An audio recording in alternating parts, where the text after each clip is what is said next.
Hello everybody and welcome to Time Traveler's Coin Exchange. We are having our second stream tonight after a short break, and we will start episode 14 of the Coin Vault has opened. I've got another full box open here. It is looking like this one here is 1940s and 1950s. Hopefully we will have some higher grade examples here. Got some technical difficulties on the other computer. Okay, we're up and running. So it looks like we have a mint state 1946 from Philadelphia here, and it looks like it is probably a red-brown now. Possibly when I put it in the flip originally, it was a full red. I'm not sure. There is a little bit of damage on Lincoln's head here. Hey, welcome Theo T. Welcome Nuno Marquise. Welcome. So we just took a short break and ended the last stream, and thought I would start up another one now. We were looking through some teens and 20s in the last stream, and they were very, very worn, a lot of them, and there were a couple cool cuts, a couple die breaks. Thought I had found a pretty neat looking lamination error, but it looks like it was maybe just scrapes giving it that appearance. But we've got some brand new coins here. Other than this one, looking like it has a bunch of its original mint luster and in pretty good condition. Nothing really here to look at, but a pretty nice looking coin. We will keep on moving. Looks like we have another 1946 here, possibly in more of like a AU condition. And it looks like my light, I thought my light on my camera was still on here. Hey PK Carve, welcome. It's the second stream of the night. I've been staring through the loop for about 3 hours at some teens and 20s in the last episode, and things just started to all look doubled, so I thought it was would be good if I took a short break here.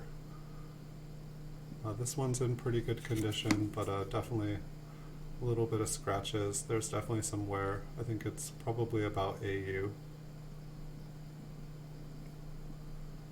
And I don't see anything on these yet. Hey, Les Likes Coins, welcome. It seems like everybody from the last stream is still on break here. I think I got back a couple minutes earlier than I thought I would. This one looks like it has been cleaned, and I'm not really seeing anything super special stand out on it. I'll put it in the mint mark pile so we can take a closer look. But I didn't see anything on the mint mark that just screamed, take a closer look at me.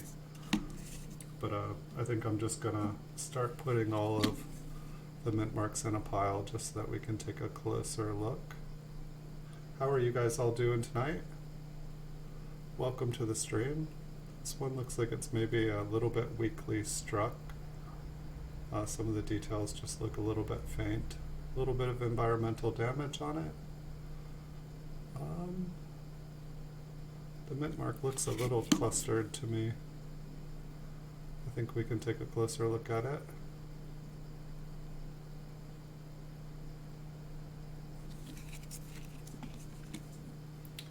I figured if there's a possibility I'm going to midnight tonight, I figured after about 3 hours of streaming it was probably a good time to take a break. And rather than you guys just staring at a coin for 15 minutes, seemed like a smarter to break things up into two different streams. And I'm not seeing anything. I'm not seeing anything on this. We'll put it in the mint mark pile to double check. It's actually looking like a lot of S's. I am kind of in S land here, but most of these I probably got from large bags of wheat pennies. And I'm not seeing anything so far, any great reason I put these away other than they were better than the average wheat penny that I was getting in a large bag.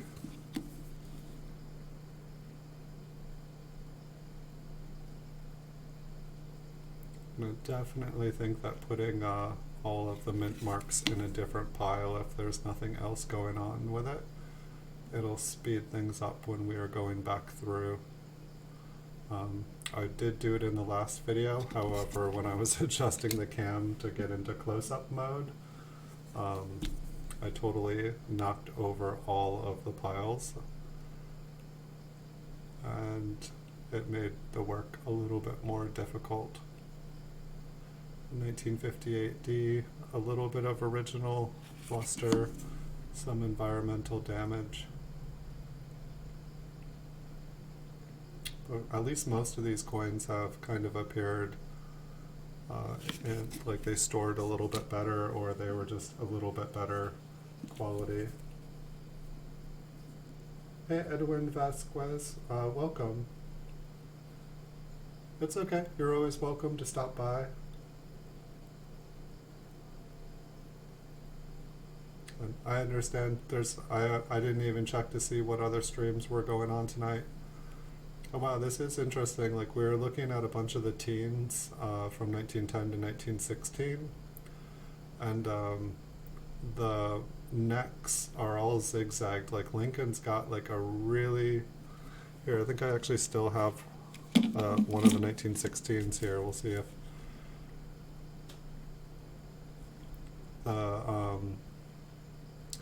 it's like, if you look at the neckline, it's like really, really bumpy, and this one's pretty smoothed out. We were looking at some ones with some better conditions, but then when we go back to here, it's like everything is very smooth. It was something I had never noticed, that the neckline underneath his chin, that it's all just zigzagged and stuff. They really kind of neatened up his beard in the 40s or 50s sometime. And I had never noticed that before, so that was kind of an interesting thing to notice. I thought that Lincoln was always just pretty much standard beard and whatnot.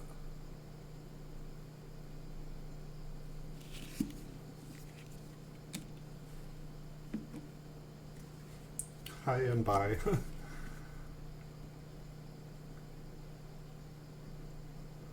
So we've got another 1958D. Hopefully they're not all 1958Ds in this stack, but I can see like a bunch of 40s. Looks like I can see some 40s and 50s. I just kind of have things in like kind of short stacks so that I can grab them.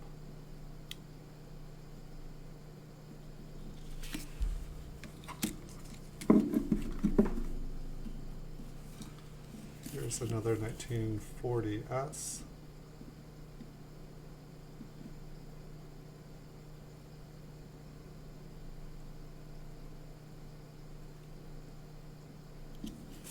I have to say, a lot of the ones from the teens were really interesting looking.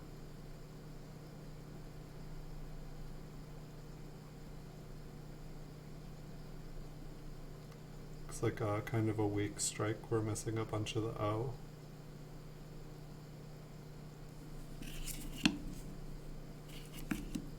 Okay. For a second there, I thought the die was rotated slightly.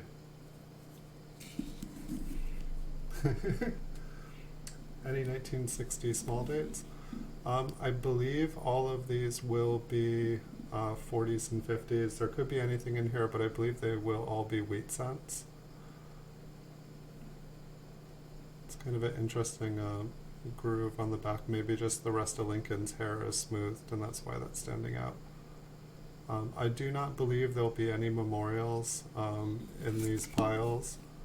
I do believe that there are some 60s, but I don't think that I had flipped most of my 60s. I think that whatever 60s I still have are still in tubes. I think I was focusing on getting all of the wheat cents done first.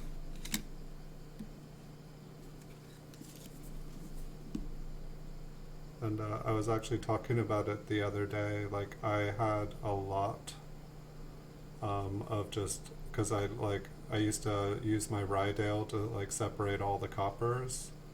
Kind of looks like there's a die crack in the bottom of Lincoln's coat there.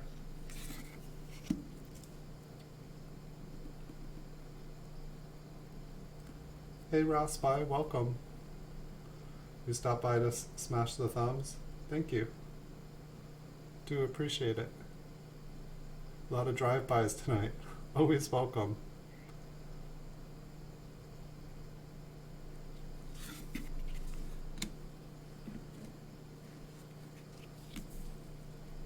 Here we have 1958D. Looks like it's kind of a low-grade mint state. Looks like it's in red-brown. Looks like it's been fingerprinted, probably by yours truly. Looks like there's a little bit of extra metal on the 8 on the inside there. Looks like a really nice clean mint mark. We'll still take a closer look at it. I feel like once we have everything set up, it's just a lot easier to check them out. But when I'm zoomed out like this, it's a lot easier to just see what is going on with all the coins before I zoom in, and we can separate them pretty quickly. But I'm putting aside all the mint marks so we can zoom in on them, and then if we see any cuds or anything that just looks really interesting, we'll be able to zoom in and take some closer looks at them.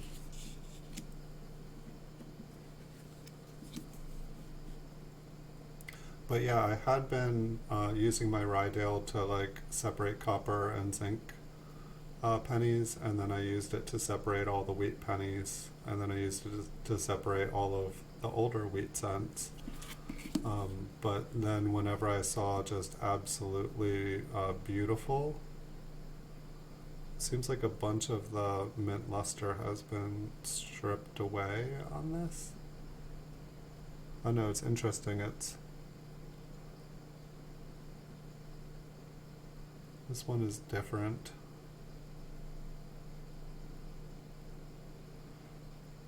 It's like, I want to say it's clean, been cleaned, but I don't see any missing detail. Maybe the spots that have been cleaned. I've just never seen a coin kind of tone like this. Only thing that can really explain it to me is that those really shiny spots are the places that have been cleaned, even though they look to the naked eye like the original toning, and that the rest of the coin is actually the original color.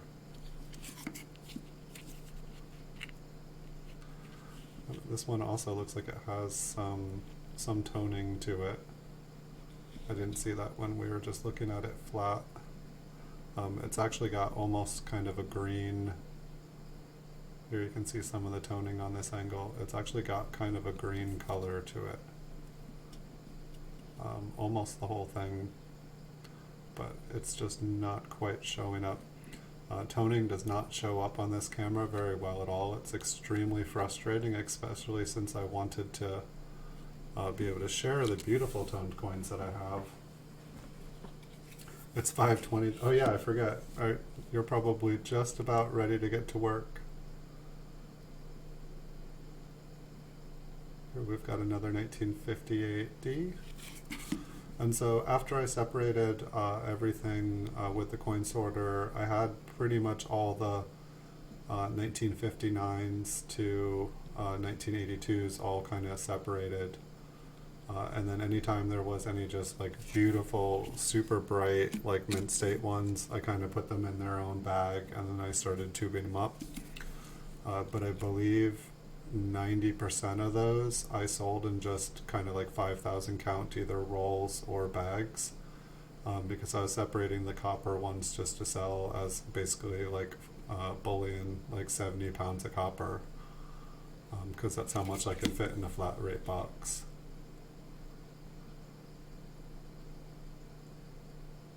And so unfortunately it was just kind of me, I really needed to downsize my collection. And so So that is what I did. I sold off most of my rolls that I had because it was just like I just had way too many. I think I sold about 20,000 solid date rolls off because that's when I was 10-20 years ago when I was collecting all these. These were supposedly like kind of the best of the best. I believe I may have 1 or 2 5,000 count bags of memorials left. And so possibly if those still exist, I can break those out and we can start looking at those. They're not in flips yet or anything like that, and so my only concern of like going through all these for fun is that I would end up marking everything up with my fingers. But maybe I could do something where I'm going through them while I'm flipping them, and anytime there is anything really cool, I can flip it and save it.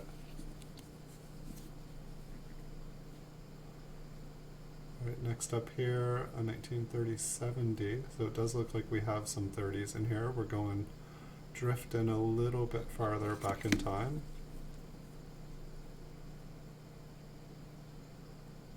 And nothing is like really popping out for us here.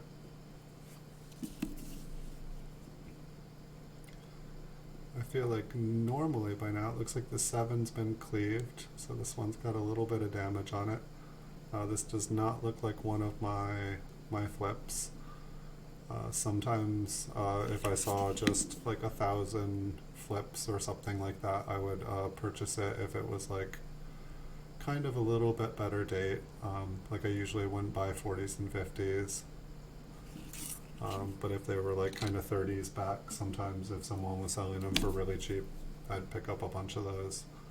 But it only looks like a couple of these are not my flips. 1930 70. Almost looks like there is some maybe machine damage. We'll definitely be able to check that out when we check out the mint mark. It's right there. It's either... I wish I could zoom in on that. It's either an absolutely tiny, not super impressive cud, or it's rim damage. I'm guessing it is rim damage. We can flip it over and see if there's anything on the other side. Not seeing anything on the other side. We've definitely seen better. Now this one, I'm going to guess that there's something about it. Because I can't think of why I would have flipped a 1945 in this condition. However, I feel like I did see some other 1945s in about this condition, and all of them I thought to myself, why did I flip this? So I'm just gonna take an extra look at it.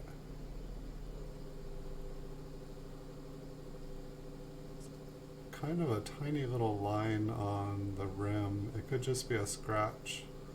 The rim almost looks like it has a crack in there, but I don't see any die crack going through the coin.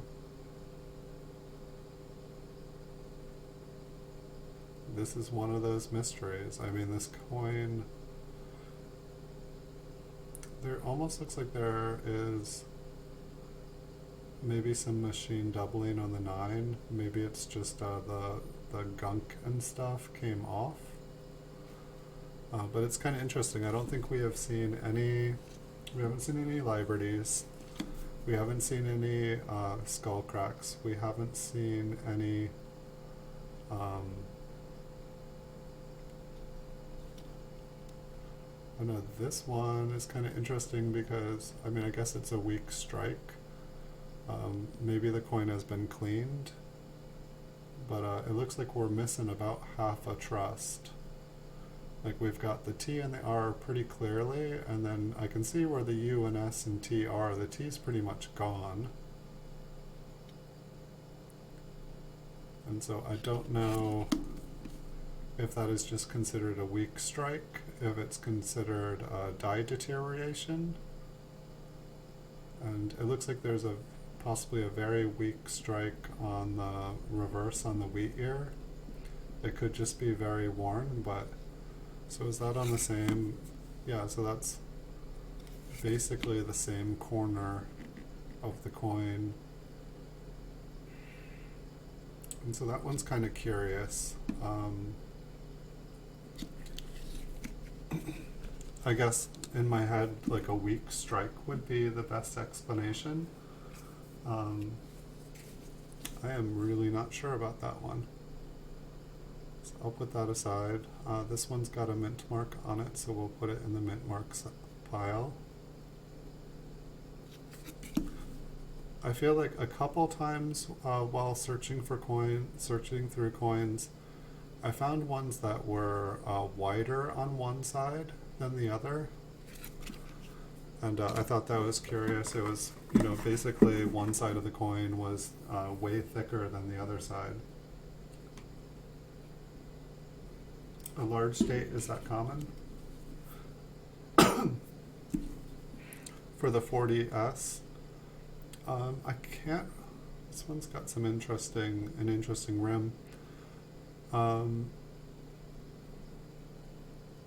not positive. I feel like when I was reading Chuck's book, looking through Lincoln Cents, there was a couple years that basically there's like a large date and a small date that most collectors just don't even talk about. And I can't remember if that was one of them. But it sounded like there were, it's like we think of the 1970, we think of the 1960, but there's a couple other small date, large date that like just, they don't seem like they've ever caught on in the collecting world. And I'm not sure if 1940S was one of them. This one's definitely got an interesting rim, so I'll put it in the other pile there. The 9 on here kind of looks a little bit thicker than a normal 9, so I'm assuming this is probably die deterioration. But there is so much knowledge. Like, I mean, I watched a couple of Chuck's shows today, and I was definitely learning new things. Like, I didn't know that you could clean the green off of coins. I thought that once there was green on the coins, it was just a done deal. But apparently you can, because he did it live on the show with Xylene. And so now I know. You learn something new every day. Or hopefully you learn something new every day. This one kind of looks extra fine AU. We'll take a look at the reverse, see how the details on the wheat stalks are. Kind of looks like there's a scratch on the wheat stalk. I feel like there was something that I read about an error, and so like I don't know.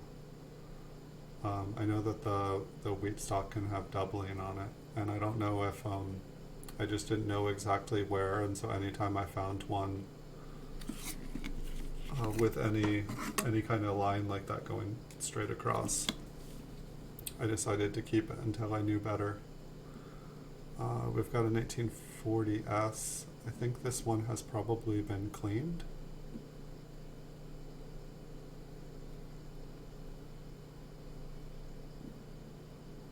It's kind of interesting under the E and under the W.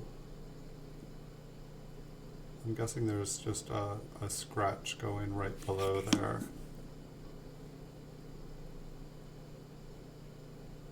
Pretty good details on the reverse. It almost looks like you can see where a couple other coins used to lay over this one.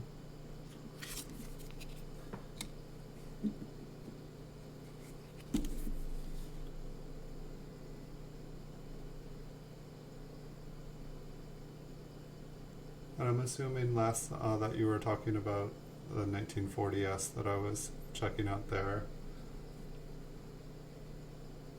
I believe anyway, if you were talking about a different one, the other ones I think of is the 1960 large state and the 1970 large state.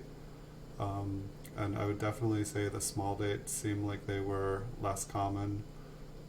Like the Philadelphia small date for 1960 definitely seems to be way harder to find. Or at least when I'm trying to buy one, it's way harder to locate one. And the 70S small date definitely seems like it is worth a lot more money than the large state is.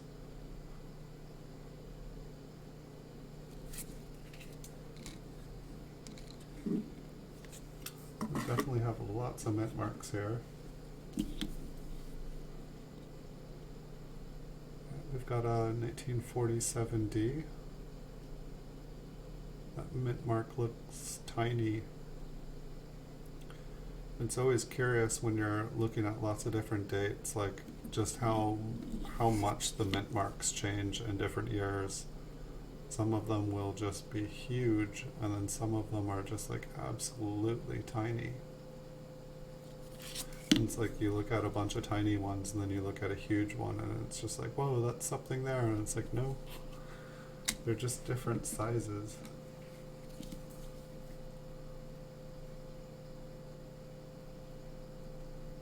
We have 1947D.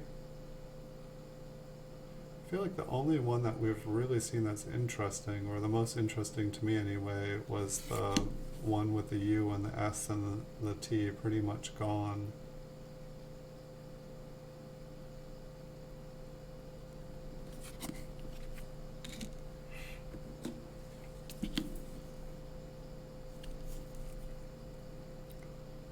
This one's got a little bit of mint luster left.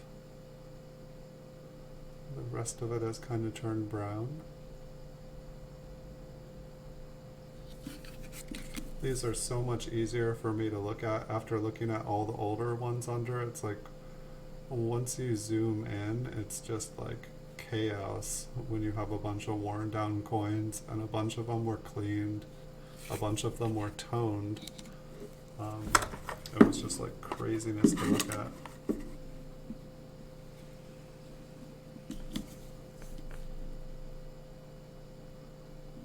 This one's got a funny looking mint mark, kind of a funny looking 7.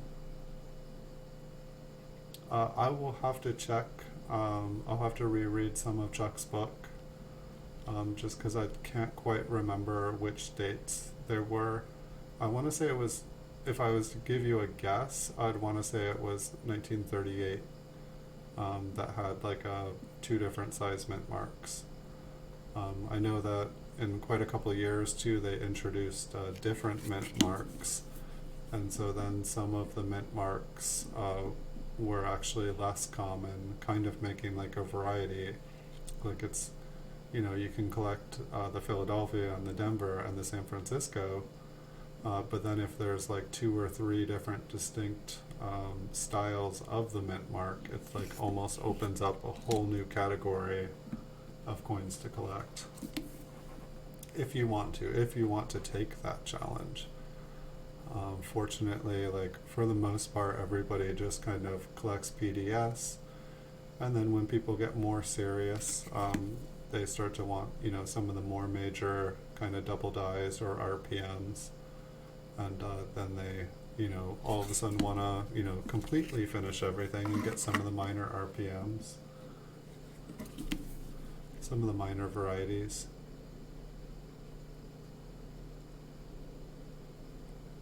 But it's nice that it's like you can kind of do like a more simple set, and then there's always more if you want to dive deeper into things. I kind of appreciate that. And it's not, I mean, like the Lincoln Cent, it's like, I believe the longest running series. So there are, you know, it's one of the largest sets to complete. It's an interesting line going through, extremely straight. I can't think of any way that it would be an error, other than most scratches are not quite that precise. I mean, we've got some other long ones on the reverse here, but they don't have anything on that other one. That other one was like looked perfectly straight. And it almost looks like there's like a tiny die crack on the wheat stalk there, but because there's so many scratches on here, I'm gonna take an educated guess and guess that it is cracked, or I'm sorry, scratched. We've got a 1937P, nice fingerprint. It's like the one channel that I feel like I recommend the most, just because he talks about so much, is just Chuck at Copper Coins, and he'll also answer questions. And as much as I love it when people watch me, I always want to try to point people to places that they'll learn. And it seems like he almost does a show every day. He's normally doing things a little bit earlier. I think about 9 p.m. on the West Coast here is about as late as he normally streams. I feel like I've seen him do a couple late night shows lately, just kind of talking. But when I was on his channel today, he was saying that he was going to start a new show in the future that was specifically going to talk about like different people's questions, which I thought was going to be really cool, and that people could submit different questions and photos, and that he would answer and talk about them and just go into things a little bit more into detail than he can while he's doing his normal kind of stream, like going through roles and talking about while looking for different varieties and stuff. And so he's also written a book, Looking Through Lincoln Cents, which is out of print. It's a little bit hard to find, but I definitely found a copy last November, and I was able to pick up a copy of it. I'm almost done reading it, and so that's helped a little bit. The authoritative reference on Lincoln Cents by John Wexler and Kevin Flynn, that's next up on my reading list. It's sitting there waiting to go. And then when I finish that one, I get an even bigger book of Walter Breen's Complete Encyclopedia of U.S. and Colonial Coins. So give me another couple months. Hopefully I will slowly become more educated here, and I will be able to answer all your questions.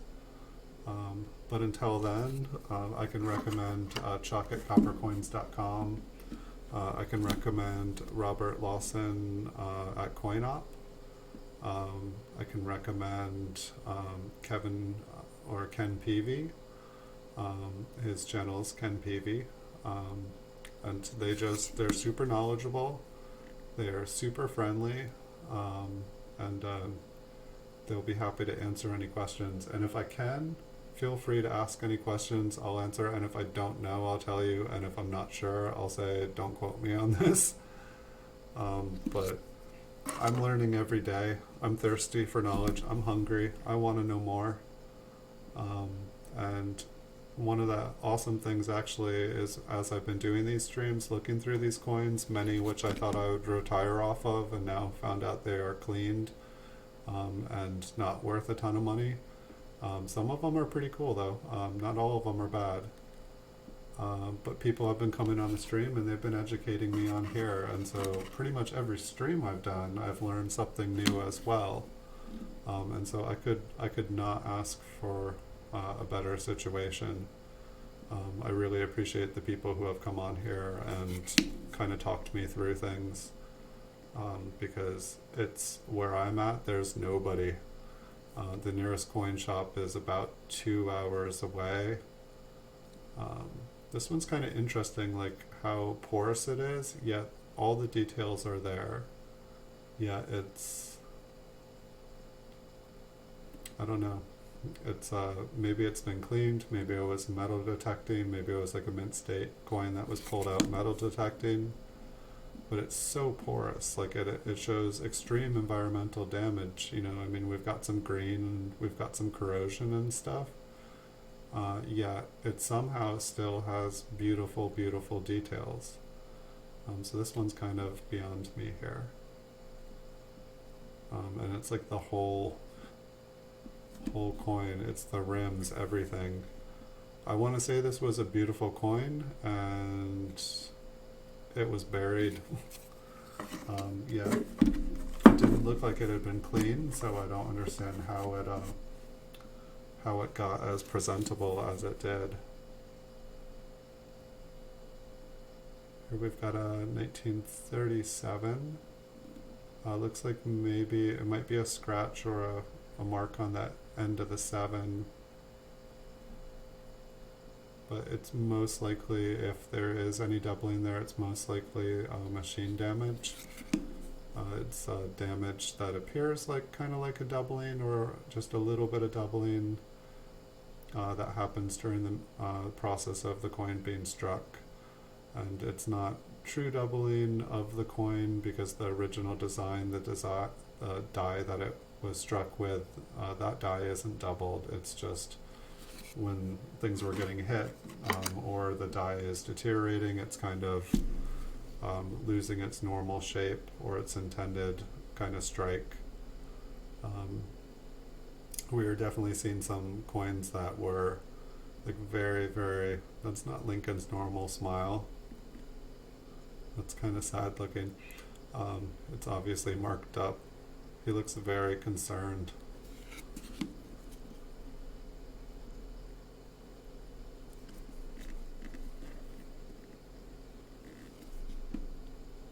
This one here, like underneath the wheat stock, it almost looks like there is an extremely minor lamination error. It could just be weird marking on it, but oftentimes I feel like when coins kind of have that blistery like look, it's usually more severe. If it was a lamination error, it's like super minor. We can maybe take a closer look at it. Hey, Make America Great Again, welcome. Hello. Alright, next up, another 1937p. This one kind of looks like it's been cleaned because it's wanting to appear all beautiful and bright and shiny. But you can just see that there's like thousands of tiny scratches on it. Usually on coins that have been cleaned, I flip them over and then I see a ton of wear on the reverse. Like there's definitely quite a bit of wear on the reverse. I feel like if they clean a coin on the front and they don't do a good enough job, they just quit. Don't clean your coins, people. Leave them the way they are. If you're ever seriously thinking about it, like, contact a professional. Hello, bitten by darkness, bitten by venom. How are you tonight? Good to see you again. Good to have you guys all here. We're going through, it looks like this is 30s, 40s, and 50s. We did a box with teens and 20s in it earlier. And it's, while those were kind of exciting, they were also extremely hard to look at because a lot of them just had various, they're just so worn. There were some good coins in it, but this is like a cakewalk now. This is much easier.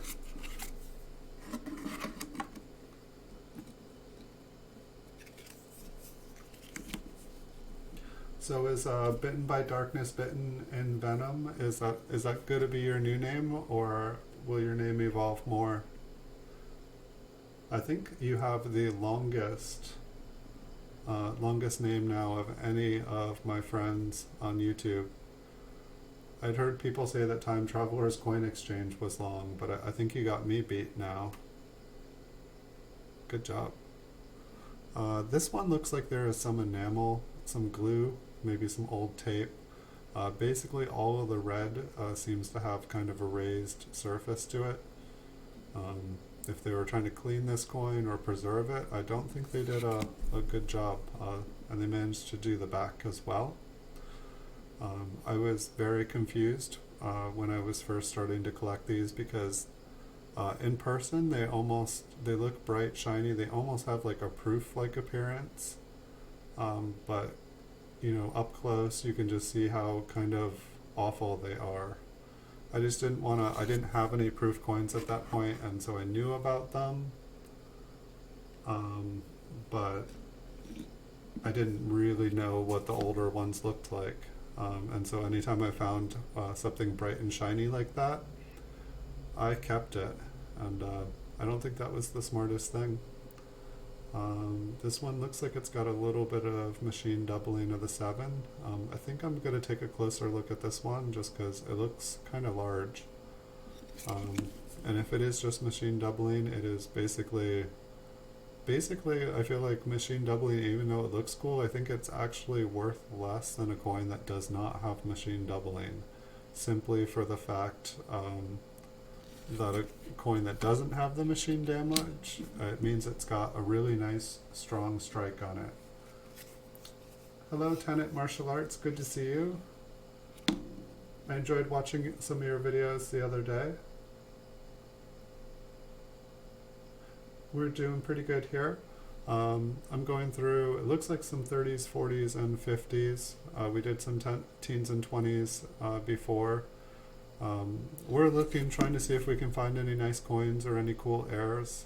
So far, we haven't found anything awesome in this box, but there are many, many more boxes to go. I'm going to be doing these episodes probably into my 80s. I just collected too many coins, and now I'm trying to figure out what to do with them all, and so I'm like, well, I'll make some videos of them, I'll look through them, and I'll learn about them, and so this is what I'm doing. I thought I'd retire off these, but I'm discovering that a lot of them are actually damaged and cleaned. I think when I started collecting wheat pennies by the million, I thought that they were rarer than they are.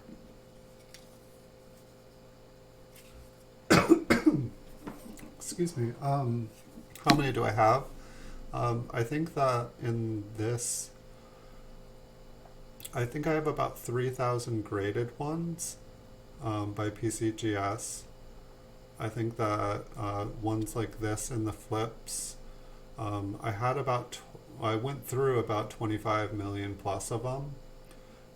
And I would say out of that 25 million, I sorted out about, I think I estimated from looking at things about 200,000 in flips like this that I really thought I thought that, eventually they were all going to be worth a lot of money. I think I have found that it's a good thing that I had a plan B and C and D.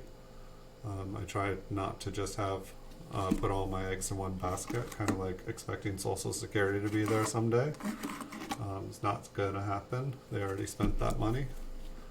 But a lot. I don't know. Maybe like 300,000 I have left.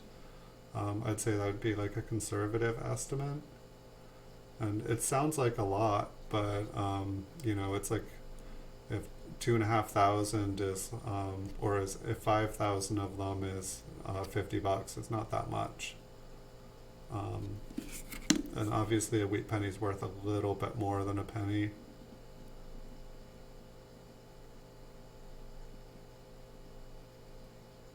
Thanks, Make America Great. I appreciate it.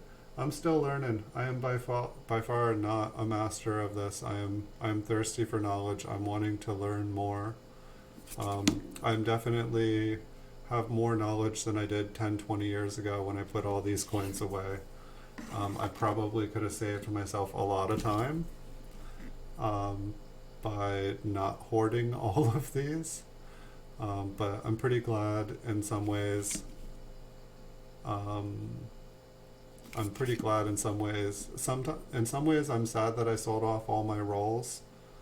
But at the same time, I've got a house now, and at the same time, I don't have to move those coins when I move, but I hope to never move again, so I love where I live.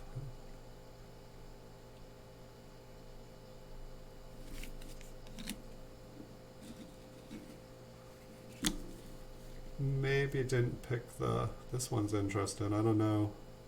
This is kind of like that super porous one. I think I almost remember this one. I think it's like super, super thin. like to me, it's like part of me wants to think it was struck through something. I know I've heard the expression struck through grease. Perhaps is as simple as it was in a fire. But this one's definitely interesting, especially since this is kind of like the other one, how if you look at the ends of the wheat ears, all of the wheat ears are still separated. There's still all the clean, distinct lines through it. However, the coin is like kind of porous and super bumpy.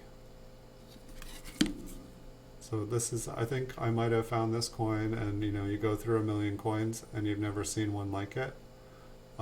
It kind of makes you stop. It almost looks like it has like a reeded edge on the bottom, but that's not happening. So I'll maybe put that one aside just so that we can look at it closer at the texture, but I don't think that there's anything cool there. I mean, but I really don't know. I've already learned a few things today, and I really just gotta, the next time the power goes out, I've got like 3 books. It's just been hard. It's like I try to work hard and I try to stay focused. And so I try to make as much videos and as much content. I've only been making videos here on YouTube for about 6 months now, but I've made about 2,850 videos. Most of them are just like 1 minute to 2 minutes long. So, but each one of those, when I started making videos, I was just making videos for eBay. I was making a video, taking photos, creating an eBay listing, embedding the video into the eBay listing, and then cross-linking my eBay and YouTube videos and listings. I just figured that if a photo is worth 1,000 words, a video is worth 1,000 photos, and it just really would allow people to see a coin from different angles, see how the light reflects on it. You go like this, all of a sudden you see damage you couldn't see when it's like this. And so that was the goal, and it helped my eBay business immensely. But I don't know, it was kind of funny. I just wanted to do more. I wanted to do more. This one's actually probably one of the nicer ones we've looked at. There's definitely a couple little dinks on it. There's a little bit of wear on his cheek and on his jawbone. It's not as bright as some of them, but it still looks like a mint state coin. I don't know, it's hard to say because of the little bit of wear on there. Technically that would be almost uncirculated. It would be AU. But every other part of the coin looked uncirculated. And this one is kind of odd. And I've gone through a lot of them, but I don't, I see really worn coins. I see really damaged coins. But ones like this, I did not see super often.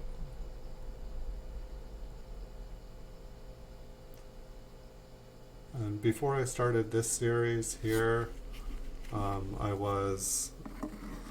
had gotten so good at, I had made 2,500 PCGS graded videos of high grade Lincoln cents, up to MS69, which coins are graded on a scale between 1 and 70, and from 60 to 70 is considered a mint state coin, and from 50 to 60 is an almost uncirculated coin. And then below 50 is considered circulated. And so I don't own any mint state 70 coins, but I own a couple mint state 69, which are basically one step away from a perfect coin. So there's one little mark, there's one little distracting thing on the coin, and it's super minor, and that's really all that it has wrong with it. But after making tons of videos of those, I started to be like, okay, well, I'm really good at figuring out what is wrong with this coin. When there's that tiny little mark, I'm able to point it out. And so I'm buying them off of other people to resell them, but I'm well, what if I could find the coins myself and then grade them and cut the middleman out? And so that was my goal, was to start doing that. And so I was should I Hello, Moonstone Mamas. Welcome back. Hello, hello. And so that was my goal, was to figure out where can I find these, beautiful, beautiful coins. Should I look for them in bank boxes? Should I get like bank sealed bags of what is it, $50 face value bags? Should I get coins from mint sets? Like those seemed like pretty much the three things. Like you could buy like an uncirculated, unopened roll. That's usually solid date. There's no guarantees. This one has been cleaned. It's kind of got that bright, happy appearance, but when you look at it, there's just thousands of little kind of lines and scratches, and that's just the mint surface comes off of it so easily. People, you take your shirt, you even run your finger on it. It's just removing the original mint luster. And so when someone cleans it, they effectively remove the mint state from it. So then it kind of became a goal of like, okay, where do I find it? And so I started buying tons of mint sets because that was kind of the direction that everybody said. You can find high-grade coins anywhere, but ones in rolls and bags. Ones in bags, they're not all stable. They're all kind of loose in there together, and as you move the bag around, everything rubs against it, and every time it rubs, it's like I saw Kevin Peavy, he had a video, he was just like taking a penny and he's like throwing it against a penny. He's like, this really nice coin, okay, you touched it. It went from a MS, 67 to an MS 65, and then he throws it down on another penny. Now it's a 64, picks it up, throws it against it again. Now it's a 63. And just kept doing that kind of to give an example of how pennies get damaged. But so I started making videos of like, 50 mint cellos all of the same year. And people seemed to like those. But the idea was I was going to go through the mint cellos and try to find the best ones, try to find things that were worth getting graded. And so I started that project. And then I'm just like, why am I buying all these ones like when I have like all these coins here? I should just look through them. It doesn't cost me anything. But now I have this huge stockpile of like proof coins still in their mint set, like mint cello. And then I've got like all of these business strike ones in their mint cellos. And I bought a bunch of boxes of uncirculated rolls. And so really I'm going to try to make about 10,000 videos this year. I was able to make about 2,500 in 6 months, but I think I'm going to go gung-ho and just go full speed ahead. Well, you can't be tired yet. We're still going to go for another 2 hours here. Get some coffee, get some energy drinks.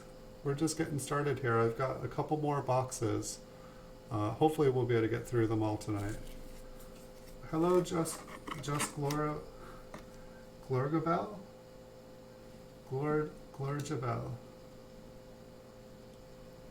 Welcome. Apologize. I don't have the best ear and I pronunciate things even worse. I do try my best. But welcome. How is your night? Welcome everybody. And if you guys don't know each other, I know pretty much everybody here. I've gotten to see a lot of your guys' content. And if I don't know what you guys do, if you guys are new here, do let me know. I thoroughly enjoy watching other people's videos as well as making my own videos.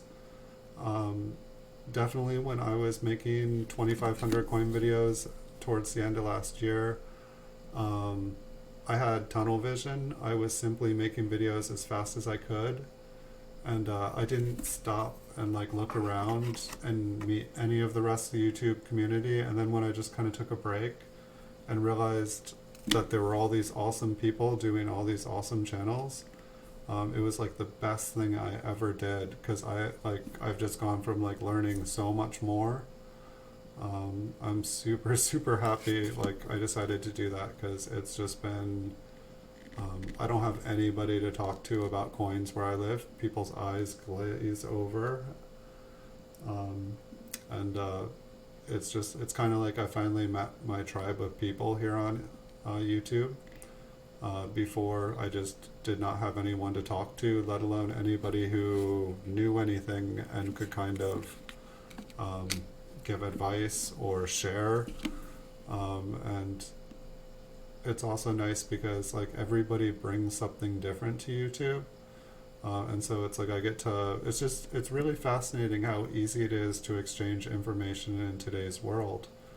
You can go on YouTube, share photos, share videos, and it's like we can share all these little different parts of our lives.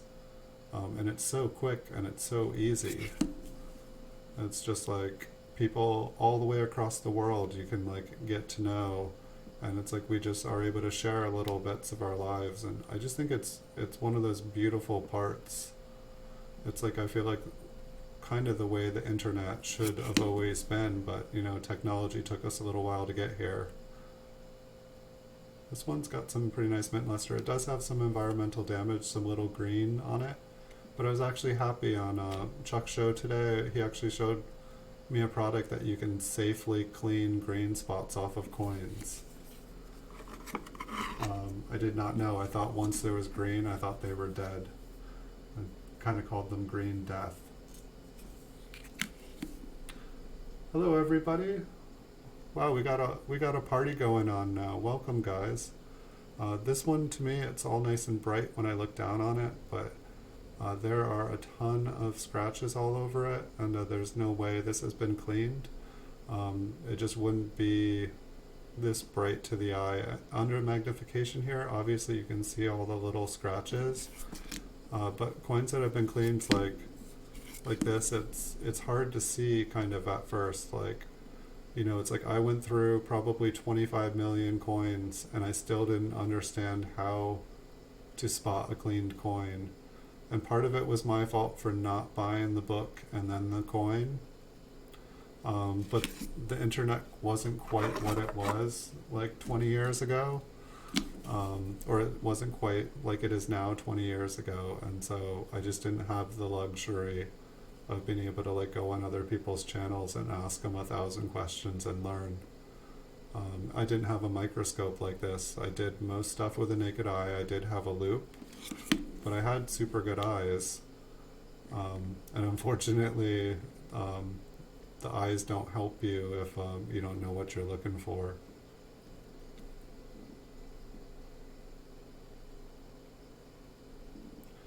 Yeah, I didn't even know that like YouTube existed like this. And I did do live streaming. I had a stint on for about a year. I like playing video games, but I was watching YouTube, and I was watching a guy called Mr. Beast, and he was going into video games and just donating $10,000 to the person while they were playing, and then like videoing their reactions to it. And I was like, there's someone on YouTube just giving away $10,000 to like random people for playing games. Like, I like games, I'll do it. And so I totally started streaming and playing, and it was a lot of fun.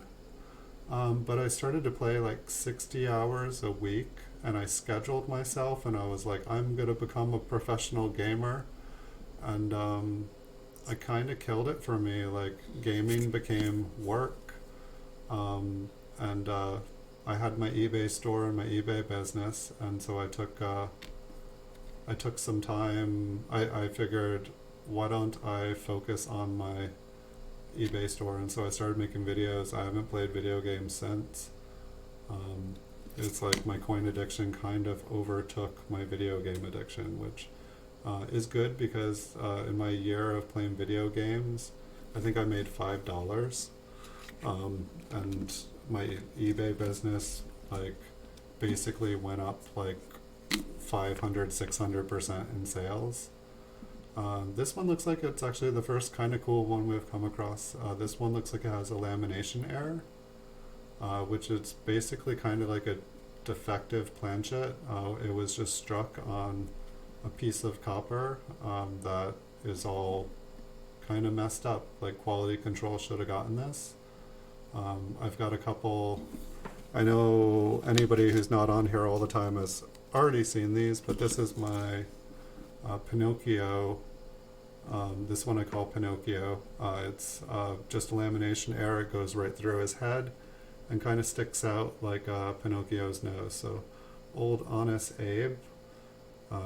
We caught him telling a lie there or something. I don't know. And this is a lamination error with Lincoln, and he's kind of got horns. Kind of looks like the Game of Thrones, like what is it, the Ice King, or I don't know what, I can't remember what they called the Ice King, but I thought that one was interesting. So here we got one is not, I like the lamination errors when they kind of like look like they are something. Like I've only seen one other Pinocchio, one other one with that looks like it has a nose, and I had mine on eBay and someone else had theirs on eBay, and they were like wanting to buy mine, and they offered me $50 for it, and I was like, no. I'm like, I'll give you $50 for yours, and they're like, no. And so we kind of hit an impasse. Neither of us wanted to sell them. We just loved them. And if someone offered me $5,000 for mine, I would. It's not worth it, but I just don't want to sell it. So that's kind of cool.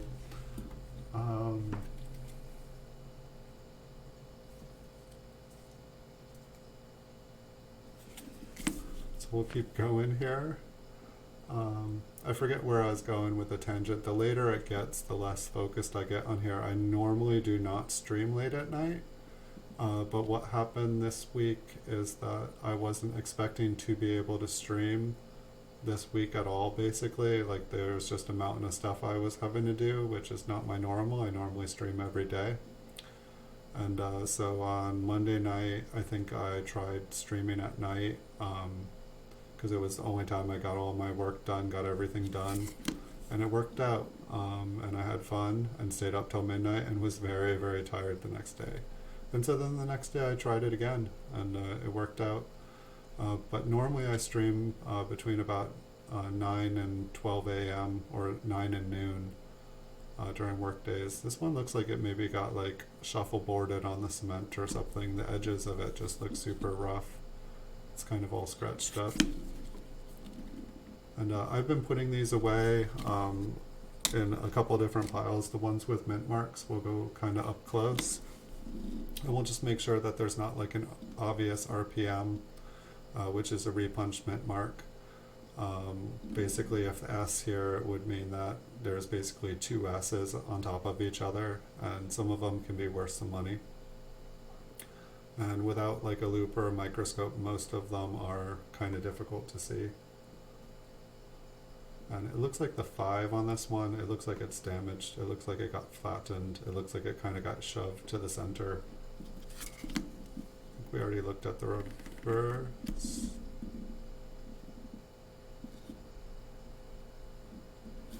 And so other things that we're kind of looking for, it's like there's kind of there's rim damage on this one. It looks like you can kind of see a little dink above trust. Does this one not have a T as well? This we kind of found earlier. We found one, I think, that was missing the U and the S, and they're there, I believe. I mean, I see the U and the S here just fine, but the T is basically gone. You can kind of see an outline of it. But I believe, unless this one does look like it's been cleaned, it's possible that someone cleaned it right off. But I believe it's probably a weak strike, or like die deterioration, where the die being used to strike the coins was just really, really, really old. But some of the things that we are looking for, if we're able to find an RPM, that'd be awesome.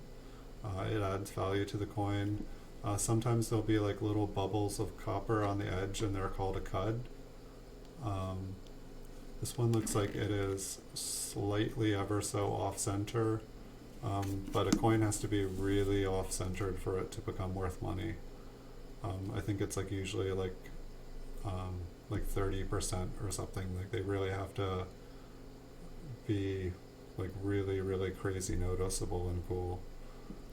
But that said, I've only found a handful, less than a handful if it was a literal handful, but just a couple off-centered coins myself. And we were finding, and these are kind of like the concentrates. Like I went through tons and tons of coins to find these, but earlier we were finding a lot of cuds. But it's only because I'd kind of already found them and then put them away. And now I'm going back through them and trying to find them again. And I should probably be I've just been putting everything back in the same box, which is kind of silly. But I should probably be making a box of cuds, making a box of RPMs. One of the things I was looking for is I had lost that Pinocchio scent. I hadn't seen, and the one with kind of horns. I hadn't seen them in like 10, 20 years. And I really wanted them. I kind of wanted to put them above me. Kind of like I have the photos here, which those are just placeholder. Eventually I'm going to put some videos up there. I learned how to do it. I just haven't figured out what video I want to do yet. Just too many projects. But after finding them, I feel like they were a better story than they actually are. I still love them with all my heart. Maybe I'll be buried with them someday. But they're not quite as fantastic as I remember them being, which is kind of silly.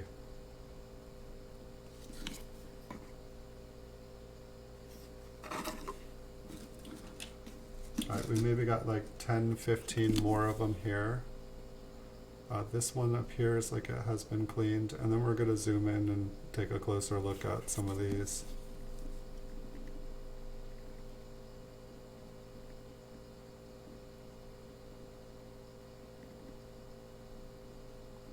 So we found one lamination error in this box. I feel like I probably would find like one lamination bag in every one lamination error in every couple bags. And so we're doing pretty good. But I never know, like, I could find like an entire box with lamination errors, and every one that we look at in that box will all be, I didn't really have any particular order in how I put these away, and this is just kind of another one of those odd ones. It's like when you go to like kind of learn about different errors, there's just so many different kind of errors, and there's no book on what is not an error. It's like you really have to see 1,000 examples of damaged coins to kind of have a full grasp at how many different ways, like there's more ways a coin can get damaged than most of us can probably imagine. And so it's kind of like learning what is an error, and it's a long process.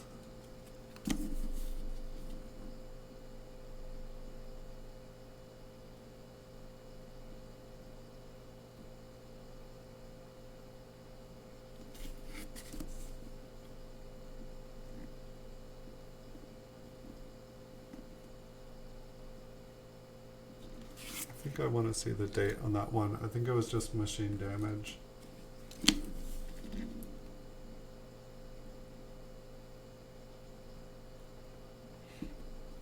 But at least I have these in different piles, so we'll be able to look at the mint marks a lot quicker.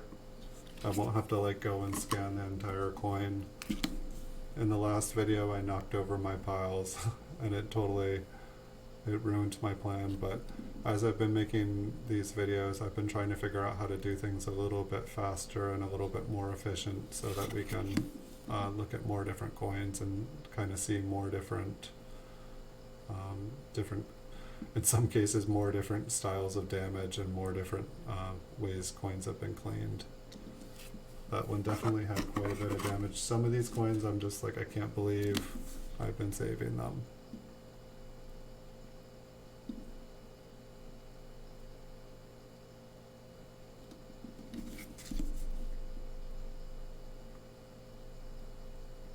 I'm not sure what is in the next box. It does look like we'll have enough time probably to go through another box. And so it could really be any years.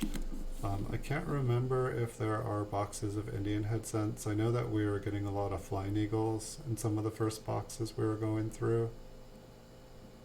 But we'll have to see. And I do have more flying eagle cents if any of you guys are wanting to see any more videos of like say 50 flying eagles. I do have more of those which I can make videos of.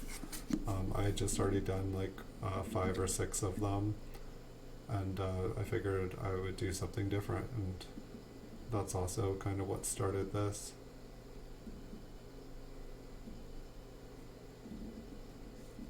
I believe that's just kind of a scrape going across them. Usually when something kind of has a scratch, it'll kind of expose the copper underneath, and it'll end up brighter than the rest of the coin. Usually if there's like a crack in the die or something, it'll end up being darker because it's basically been there since the beginning when the coin was born. This one looks like it has most of its original mint luster. It does have that nasty black spot on the side. And that was another hard thing for me to figure out, is now that I've like looked at tons and tons of high grade coins, it's almost like no matter how nice the rest of this coin is, it's got a big black spot. Almost looks like it has some purple around it, but and so for a 1946p, it's never, because of that big black spot, maybe it could be removed, but there's just a lot to remove there. And there's kind of like a discoloration there. But it's like I had all these coins that had lots of mint luster on them, and then there would be like big spots on them, and I'm like, what do you do with these? This is way prettier looking than all of the ones I find in my pocket change. But it's like, you know, after looking at a bunch of graded ones, I realized, okay, most of these are not high grades. Like 99% of them are not high grade. Just that, you know, like this one, it looks like maybe it's brown or AU. It's got a little wear on the cheek, so it's probably AU. But then it's been, you know, it's got a big rim ding on it. So it's like whatever grade it was just went from being a gradable coin to being an uncirculated detailed coin, damaged. You know, like, and so it's like you can have a coin with uncirculated details, but it'll just get graded genuine by a third-party grader, because it's been cleaned, or because it's scratched, or because it has environmental damage. And so it's just kind of, by going into higher graded coins, I did learn a lot, you know, by seeing a bunch of graded damaged coins, because I didn't just buy high grade ones. I also bought ones that were graded genuine slightly, so that I could, like, you know, have examples of what different damaged coins looked like and have an explanation for them. Some coins will have multiple things wrong with it, like a lot of the clean coins that we've seen tonight. They also have scratches on them. They also have environmental damage. So a coin can have multiple reasons for not being gradable. And so gradable coins, they're gradable from a scale between 1 and 70. And then the ones that are not gradable are not even on that scale. It's basically, and there are some coins that once they are not gradable, they're still worth money. You know, like a key date, a super rare low mintage coin, even when it's damaged, it still has some value, but it significantly reduces its value.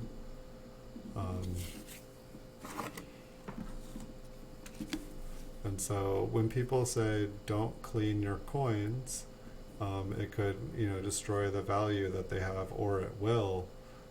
It really does. Like, let's say this coin doesn't have any black spots or anything. Let's just say that it's in this condition, and let's just say this coin is like an MS60. Like, it's just got quite a few problems with it, but it's uncirculated. I feel like this is more maybe an AU, but just for example, and then you clean it, all of a sudden the coin is no longer a mint state coin, and it's worth quite a bit less. For this date, once it's been cleaned, it's basically worth a penny. It's worth like 3-4 cents thrown back in a bag with a bunch of other wheat pennies. Even with some of the uncirculated details, it's just there's so many other ones of this date in high grade. It's like I could check and see how many graded ones I have. Like I know that there are different places you can find out different mintages of coins. The lower the mintage of a coin, basically usually helps determine its value. But then also coins, the survival of different coins for different reasons in the wild, in the world, are different. Alright, I don't know which ones I want to do first. Hopefully I can get this set up quickly and not blind anyone.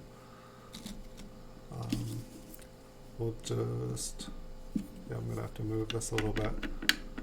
And I do apologize. See if I can get this focused before I apologize, see if we can. And so I really hate having to use the bright light, but when the camera goes all the way up close.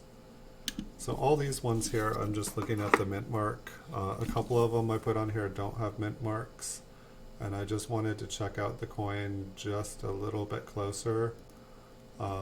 Like on the 9 here, I think it just, just the way it's marked up. This 4 is actually kind of interesting. It almost doesn't look like a mark. It has like a little notch on the back.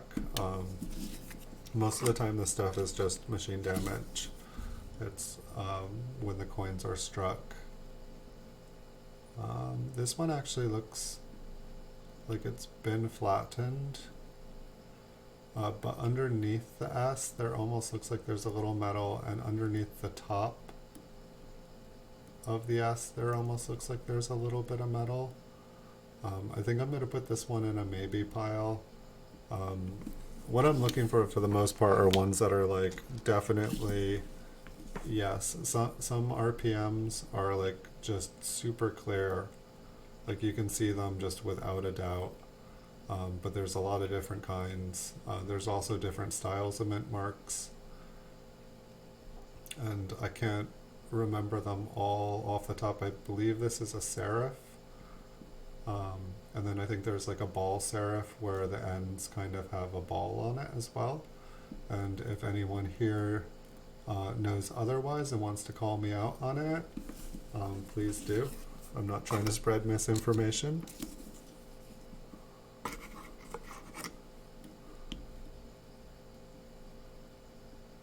And I did find, or here, I still have it out, so I'll give you guys an example of something we're looking for. This is a 1954 S, but it's a different, so it's a different year than I think we'll probably be looking at. But if you, so I think this is maybe the ball serif, because on the bottom it's got a rounded end. But up at the top, basically the top of the serif separates, and there's basically two different S's there. You can see, you can't see the whole S, but you can see the hook of the other S kind of coming out from underneath it. So that's an example of what we're looking for. Not all of the RPMs are that intense or that cool, but just anyone watching that's never seen one before, then you'll at least have an idea. And what is confusing is sometimes due to the damage of the coin, you just really can't even tell what you're looking at. So that one was a 1954 S, so for the most part it's probably pretty unique to it. As you can see on this, it looks like there's a ball on the top and on the bottom. But we'll keep looking through. I don't know all of them. People are still discovering new ones. And then as these coins are in various different conditions, it makes it harder to identify them. And as dies get older, things change on the coin ever so slightly. So this one actually, on the flip, I wrote air, and I don't know why I wrote air. And so I'm a little bit curious of what I thought. So I'm just going to take a look at it. And when I wrote air on here 10, 20 years ago, I might not have had a clue what I was talking about.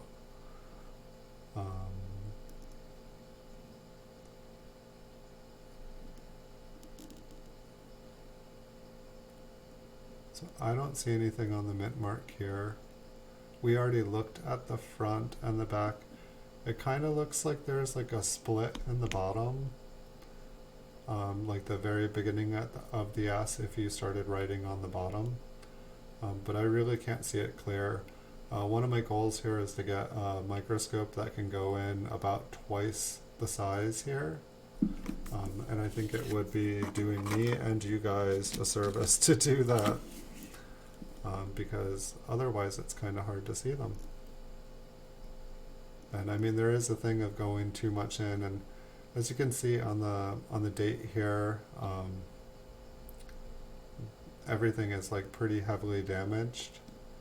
And so for 1947D, I know one thing that's interesting on the kind of left, the bottom, the southwestern corner, there just kind of looks like there is a little extra piece of metal that comes out there. It also looks super, super thick. But one of the interesting things too is all the mint marks on all the different years, there's so many different ones. Like the penny looks the same when you look at it with the naked eye, but here's another 1947D. This is the same date, same mint.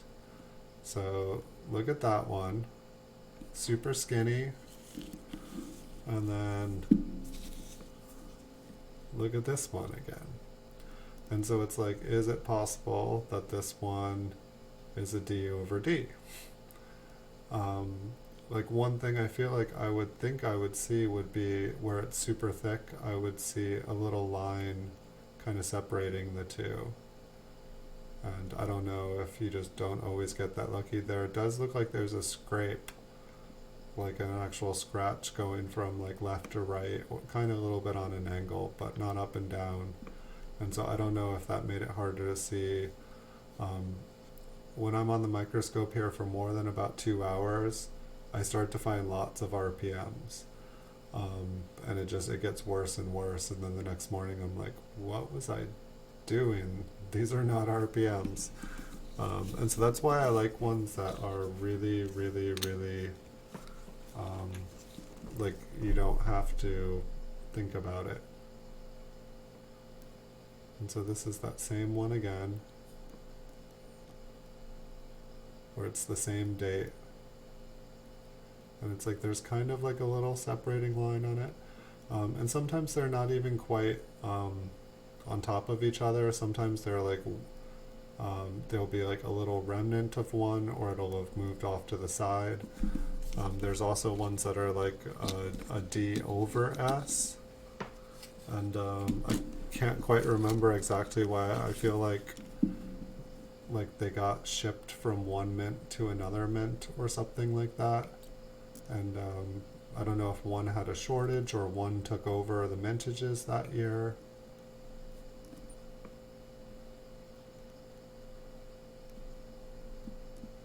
And so sometimes also like a bunch of dirt and debris will kind of like end up wedged inside them or around the edges. It's just kind of a protective space where stuff doesn't get knocked off too easy. And so it can make things even more difficult.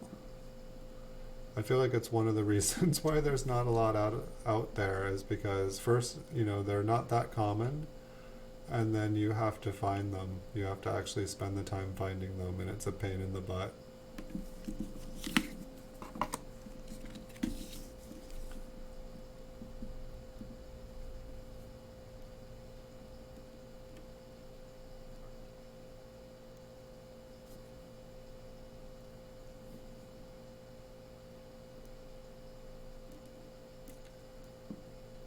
That one has like just kind of an interesting angle on the inside. It's like what I'd like to be able to do. I feel like one of the easiest ways to identify a bunch of them is if you're zoomed in far enough and you can actually see like a notch, usually on the corners or like the like where the D begins or where it ends, like the little dots. They'll split, and it'll kind of show like a clear split between them. And unfortunately, I can't get that close, it makes me very, very sad. But as you could see on the other one, we could definitely see that it was there even without getting that close. And different collectors, it's like, would you want to collect a coin that you couldn't see with your naked eye, let alone with a loupe? Like one that you actually have to get a microscope for just to be able to like say, hey, look what I have. And someone would say, oh, it's a penny. And it's like, no, look at it under this microscope. And it's like, I can't see what you're showing me. This one's kind of got an interesting pattern up close. Alright, next up. Hopefully we'll find one. Hopefully we'll find a cool one. I've only found, like, I think this is like my 14th show, and I think we've only found one that was like, yes, 100% that is an RPM. It doesn't necessarily mean I haven't missed a couple or something. It was funny too though, because I thought I had like 10,000 of them.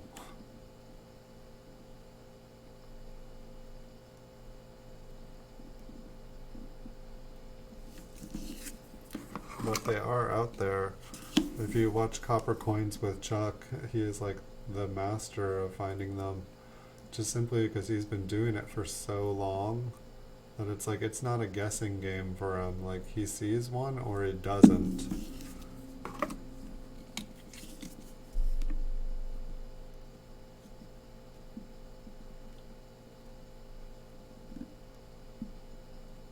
You all got really, really quiet. How's everybody doing?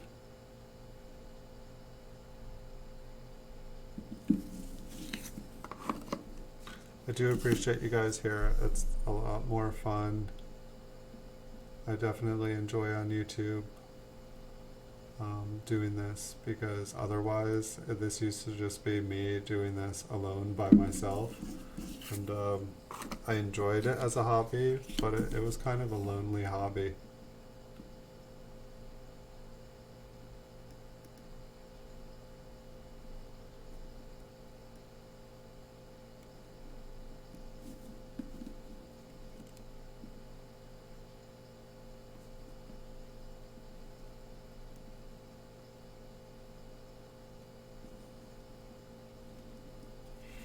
I imagine too, if these weren't in flips, I could probably get that much closer to them, but at the same time, the microscope is pretty much up against the edge of the flip, and if I was getting any closer to the coins, I would probably be scratching them up, which would kind of defeat the point.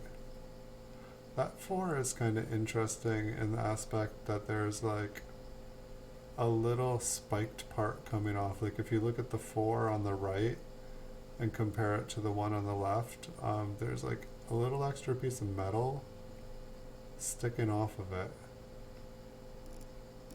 And I'm not sure if I've ever seen that. I don't know. Here, I've got another 1944D right here. Does that one stick off too?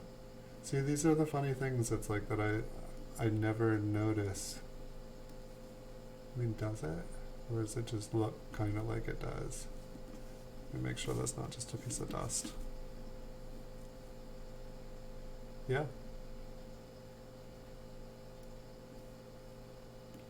Alright, but we are looking for RPMs here. But I mean, also, it's like if there was a double die on one of these, you know, while we're up here looking, we'd be able to see it.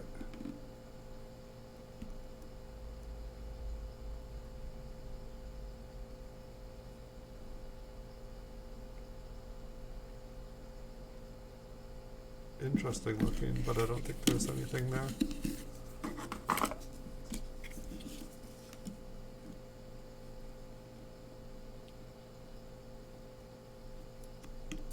Right, next up,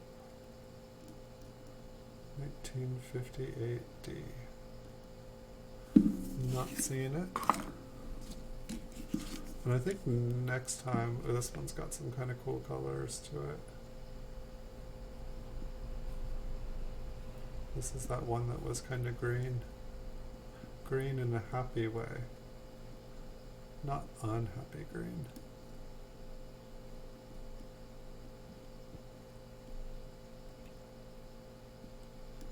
Focus.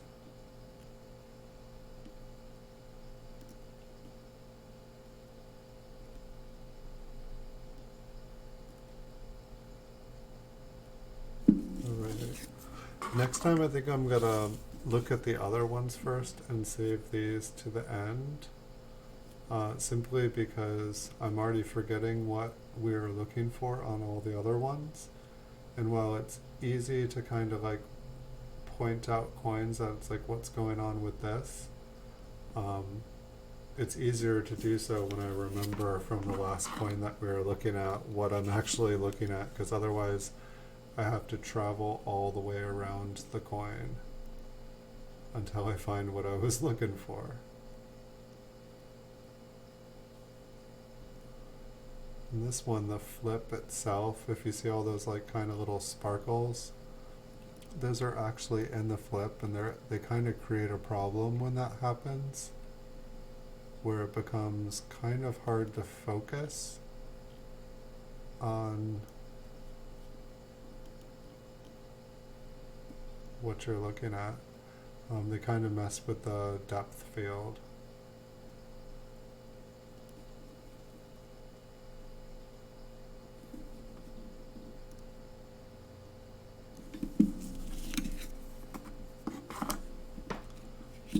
We've got about 10 more of these, and then we'll look at the other ones.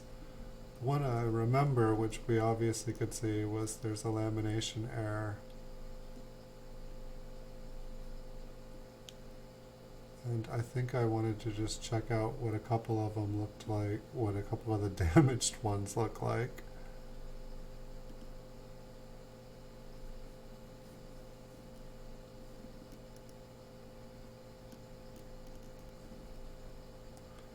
And I super wish I could see these just a little bit closer. And that's the thing I don't understand too, is on my microscope, it says it goes up to like 230x. Which I should be able to go like way, way more in. But there's this little plastic cone that prevents you from getting closer to the object, and so I can't focus at the length. It's like it would have to be like basically like smaller than a marble to be able to fit inside that cone so I could actually get super up close. And so I'm actually thinking about cutting the end off of my microscope, which I know sounds horrible, but I almost feel like it was placed there to make it an inferior product, because I can put something inside it and I can zoom in. But otherwise this thing, like the coin, the little cone is resting up against the coin flip, and I can't get any closer. Like it has to be an object like the size, I don't know, like the size of an end of a Bic pen. It has to be like that small to like fit in there. But it's like, what am I going to be sticking in there so that I can like zoom in at that's that small? Like totally limits things.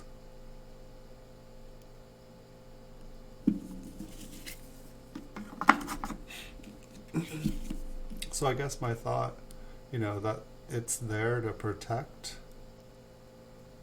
I believe as the camera focuses, like the lens goes up and down, and I believe it's there to protect and to protect the LEDs and stuff, to keep them in the right position. But I feel like I could cut half of it off, because the thing never, even at its maximum length, doesn't stick down farther than halfway. So I'm just curious. I'd like to just be able to like take it off and try to get closer. Because I think that the only reason that the cone is there is to make the product inferior. Which I know sounds silly, but it's, the problem is like people like invent the perfect product, but then nobody needs to buy another one. And so like companies have found that like they can take the perfect product and take away some of the usefulness for it and charge different amounts to different people.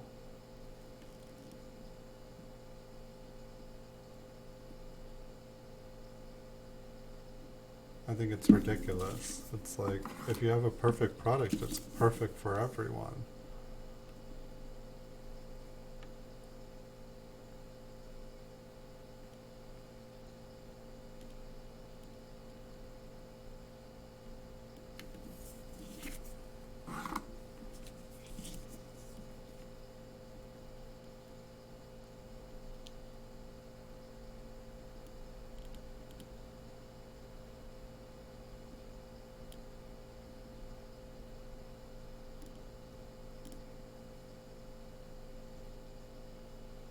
Well, I'm not seeing anything yet.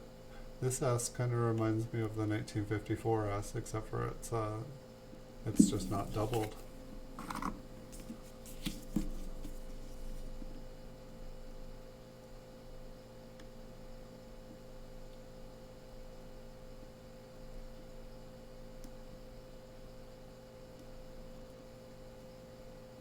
It's like that one there is almost non-existent.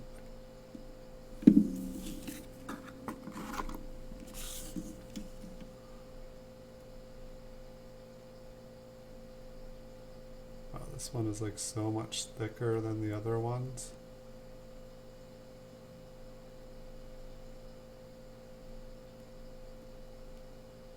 It's like amazing how different all the different dates and mint marks look like. Alright, so that's the last one.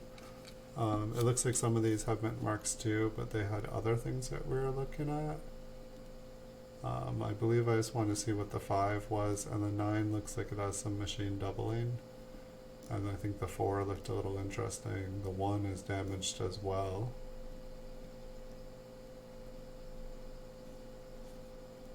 Such a skinny looking S. I believe that is all. So that's like damage. Oh, the T was missing from this one. That's what it was.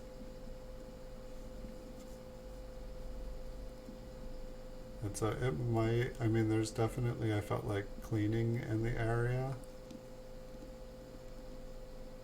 Interesting how there's like lines going down the nose and stuff.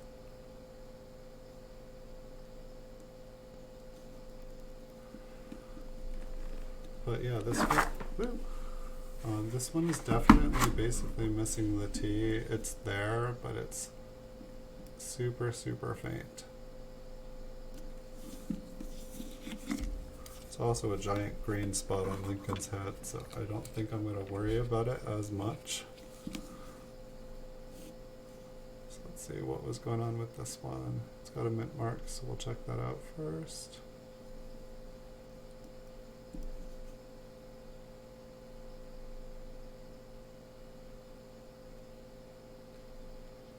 There's definitely some kind of like junk around this one. It looks like machine doubling on the 9, or like at least die deterioration where the die is just in a later state and starting to break apart, which kind of gives it the illusion of having doubling. Probably if we go up to like the lettering and stuff up here, like pieces of the lettering will be missing. It's like basically the older the die is. Okay, this one had the lamination error, and so we'll see it's like you can just see it's all like blistered and cracked, and that's the way the copper planchet was before they struck it. And so basically there was just like the metal was defective. You can actually see where the lamination bent backwards and kind of folded over right above Lincoln's eye there. So kind of cool looking. People definitely collect the lamination errors. Some of them I think are worth more than others. And I feel like they're kind of difficult probably to price.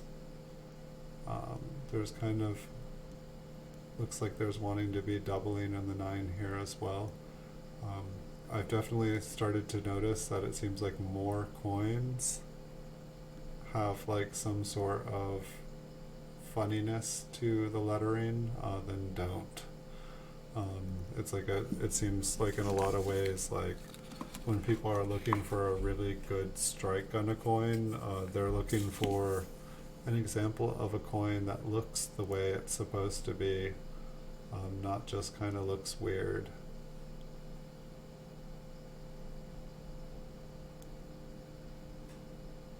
Does it make me stop and look every time I see something that's doubled? Yes. It really does. And it confuses me so much when one thing is worth money for being one way and another thing is not worth anything. It's like I've seen some pretty impressive machine doubling, but it's just, and it's like I oftentimes for like really impressive stuff like that, I don't see it often, and so it seems rare, but supposedly it's not. So I think this is just that super, super porous looking one.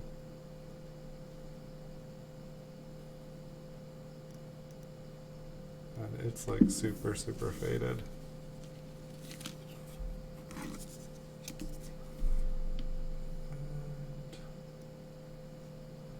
this one I think I wanted to take a closer look at. It looks like it was just gunk. Just some grime, some dirt on the coin, but it kind of made the 7 look like there was like a really strong doubling. Looks like it's all over the letters. And next up,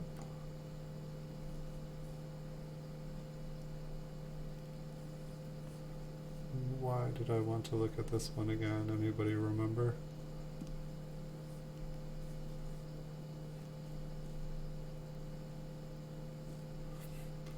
Maybe it was a silly face. It looks like he has upside down lips.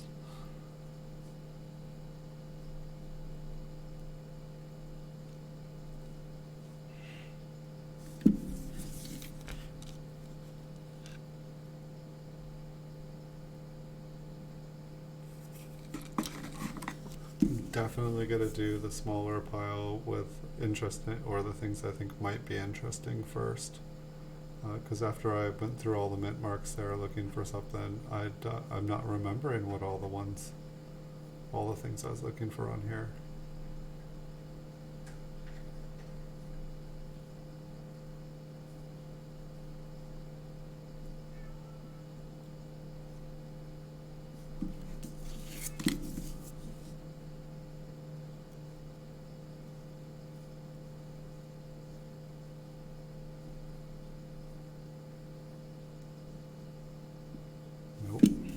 I do not see it.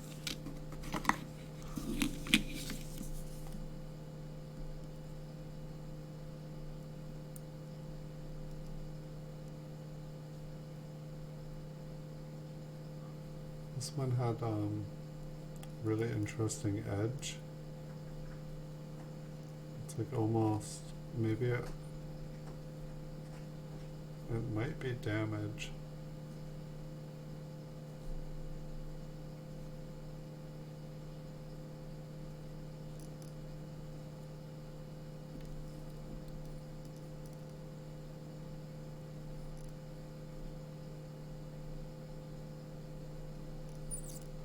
I mean, it all, like, it's just funny because, like, the rest of the coin is in pretty good condition, and it's not that the edge couldn't get damaged. but it's like almost looks like there was like kind of like a sharp edge after the coin was struck.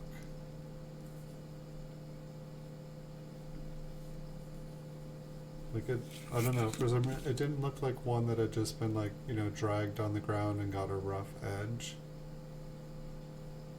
Like we were looking at a couple of those earlier. But like to me, this one just looks like it had extra metal on it. Like kind of like a thin, sharp metal.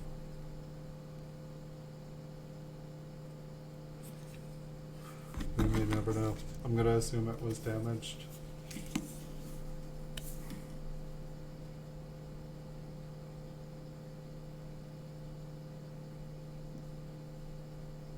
It's like I can ponder and guess all night long. I think this is the one that it looked like the U and the S and the T were pretty much gone. And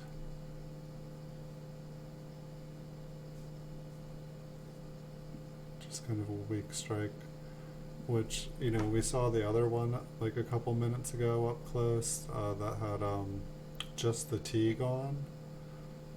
And so it's like, you know, it's like, it seems more natural where a bunch of the lettering would kind of disappear all in one area.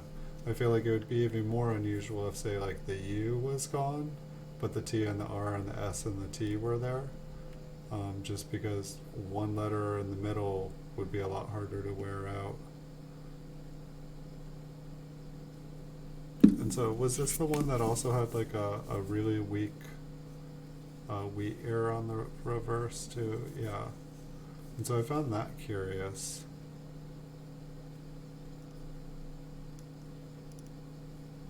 But it, like, you know, to lose that much detail and then still have the rim be intact. I believe the rim was intact.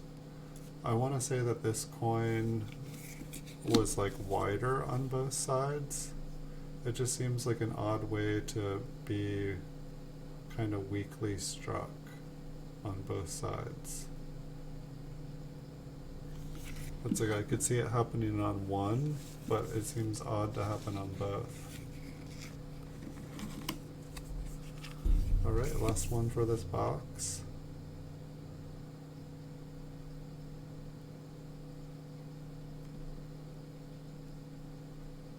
What were we looking for?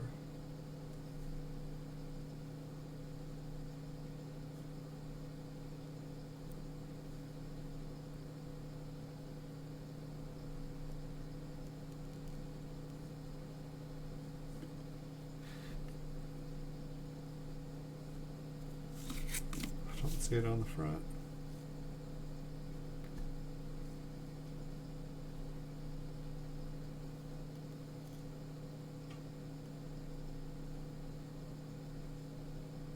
And I don't see it on the back. I definitely seem to have a sharper memory and mind during the day than I do at night. It seems like I have no problem remembering all the different coins.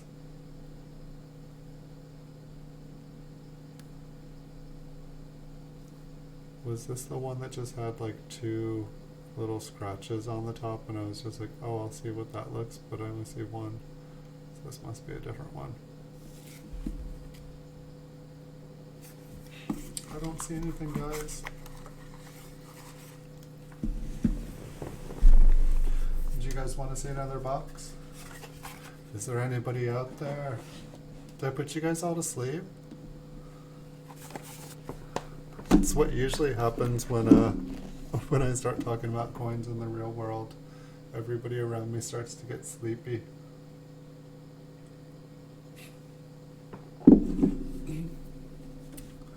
You guys are all growing very sleepy. You are getting the most restful, healthy sleep that you've had in years. It is going to be glorious dreams, like ones you haven't had since you were children. Alright, I grabbed some more. I want to look at more. Let me get another sip of coffee. Yeah, that's what I usually drink. This is water, though. I am gonna sleep tonight, I tell you. I am gonna sleep. Gonna sleep very well. Alright, we got some piles. Go, go, gadget arm.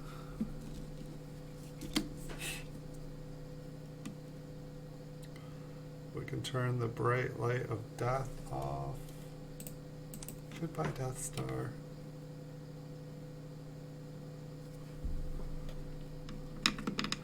Come back in a little. See if when we focus, if that glare leaves.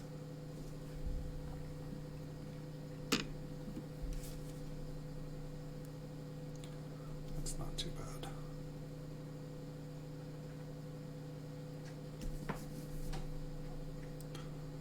Alright, so I think I'll do the same thing as I did last time. We'll start taking a look at them. If there's an interesting one, I'll set it off to the side. If it has a mint mark, I'll put it in another pile. And if there's something interesting on the reverse, I will create a third pile for ones with interesting reverse. And that way we can hopefully be more efficient with our time here. Dun, dun, dun, dun.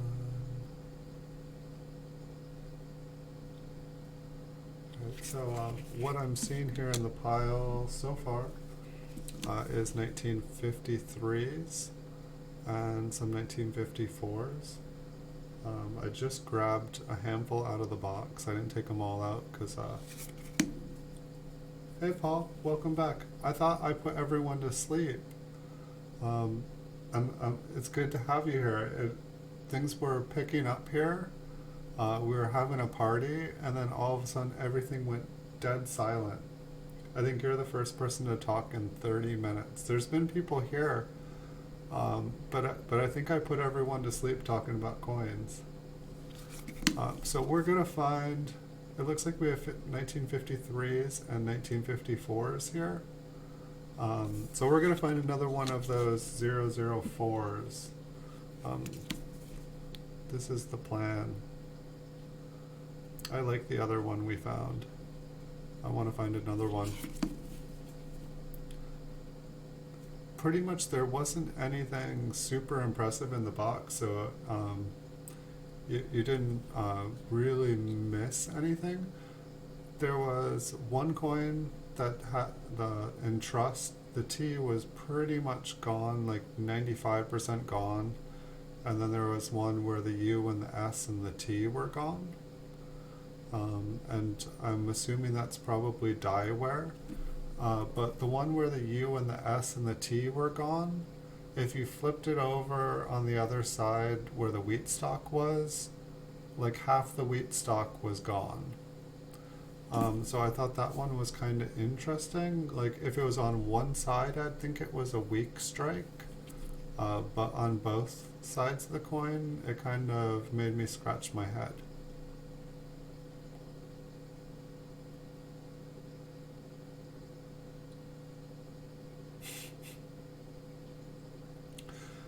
There were a bunch of people talking. It was kind of hilarious, and people were making good conversation.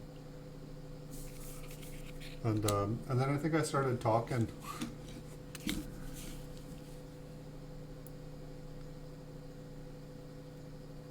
But yeah, I don't know. In real life, normally when I start talking, people start falling asleep, and so maybe I have that effect on here. Maybe I should change my stream to like a sleep stream, where I just start talking, and people can just listen to the sound of my voice and pass out.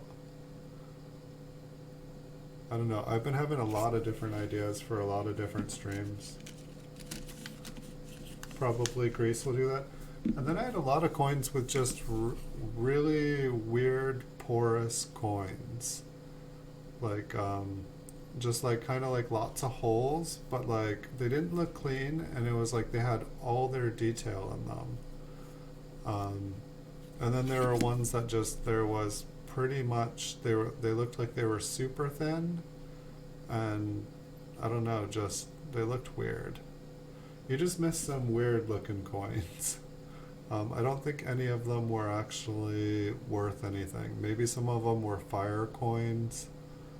Um, it was just weird that like it could look so porous. Like it looked like it was out of the ground, but like with all its details, but with like little pits all over in it.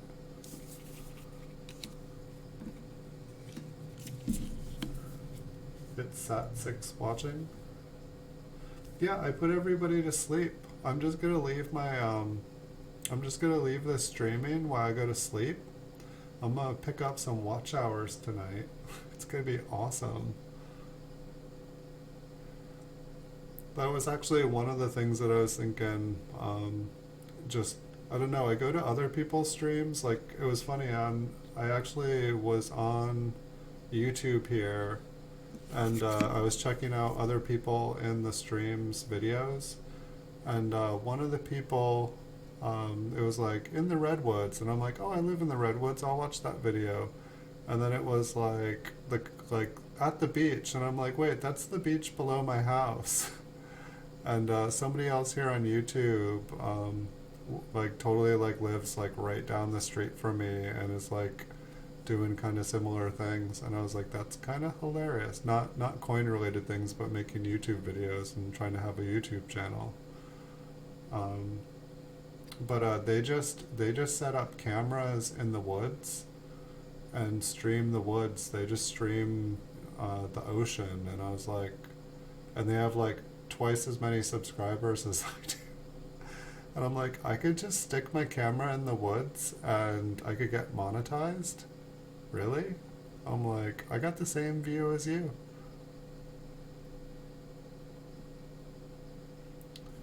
Let's see.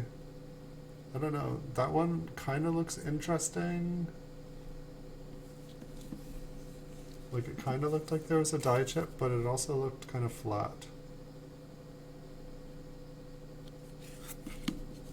So I've just been like, I don't know, I've been having a lot of weird, like I went on one kind of networking site and they had people on the hot seat, and then they were asking them like dating like questions, and I was like, are there like YouTube dating shows?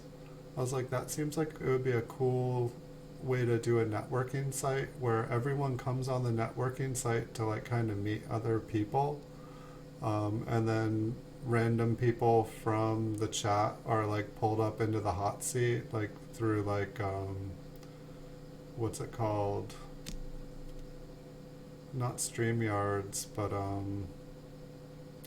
whatever that program everyone uses, StreamYard,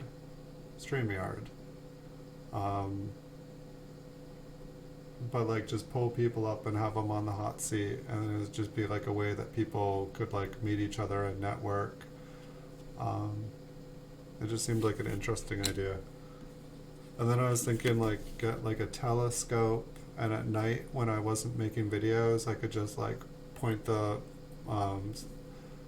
telescope up at the sky or whatnot, and people could like watch the stars on a stream while I slept. And some of the people I know, they just leave their streams going 24/7.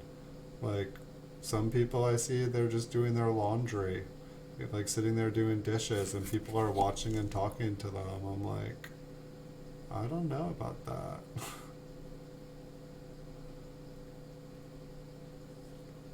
But sometimes it seems like some of us work too hard here.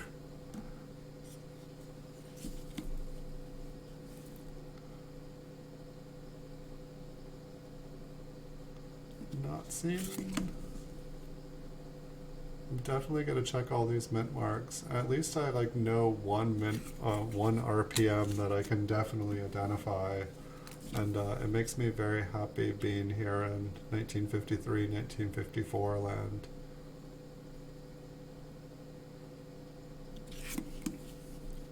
It's like this is not a year I commonly buy. Like I buy a lot of PCGS graded coins. In 1954S, I've got a nice stockpile of them. It's like one that I'd normally pass up on auction, even if it's really cheap, because it's just like I have a lot of them already. How about I sell the ones I have first? It's like, you know, if I saw a 1954S and like, and I think this might be actually one of the weirds. It's I think there's a ton of mint state 66s, but I don't think that I think it might be one of those weird dates like where there's a ton of 66s but there aren't 67s. It looks like that has a little die chip.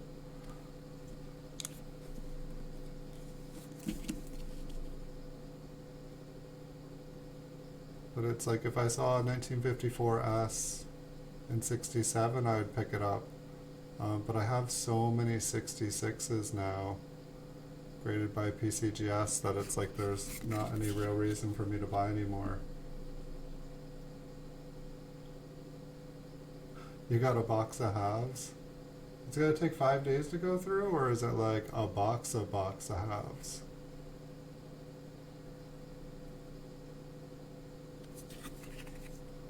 Tell me more.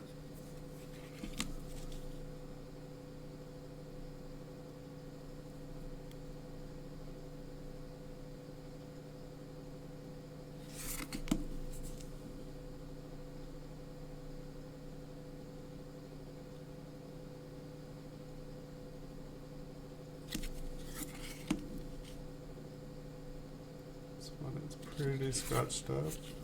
Was that a die chip? I know, we'll check it out. Next up, welcome to Cleaned Land. Cleaned and scratched and made red and beautiful again.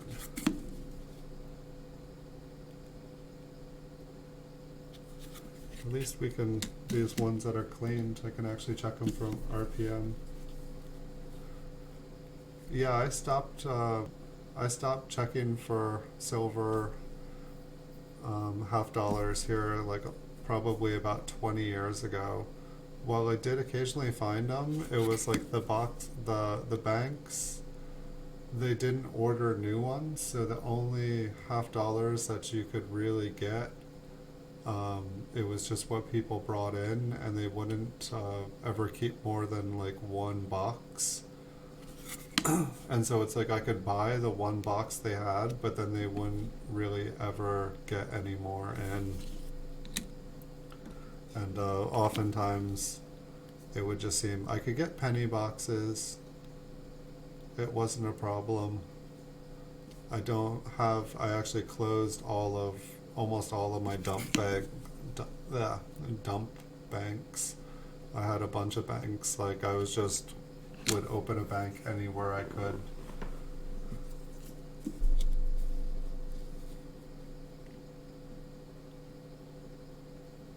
I hadn't really thought about that if I wanted to do coin roll hunting. But part of it also, is that a giant cud? Or, I'm sorry, a giant die chip? Or is that just worn off?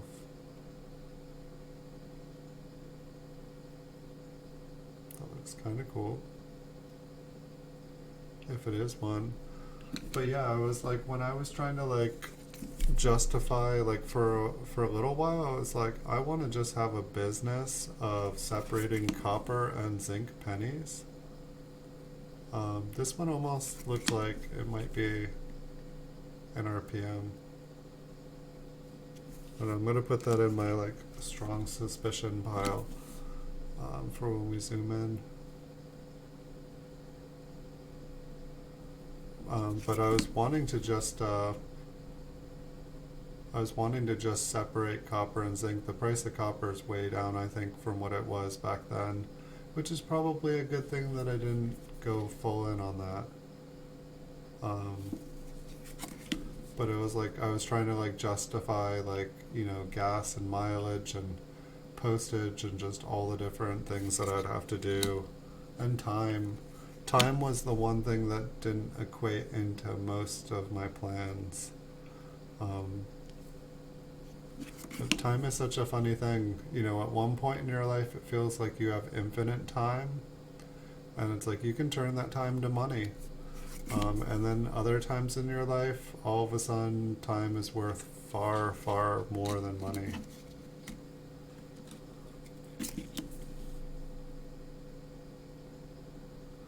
That one looks kind of interesting. I'll put that in my I feel like I can see something pile. Not just my it's a mint mark, we'll check it. I don't think this is one, but I do see something in there. I guess we're gonna look at all of them anyway, so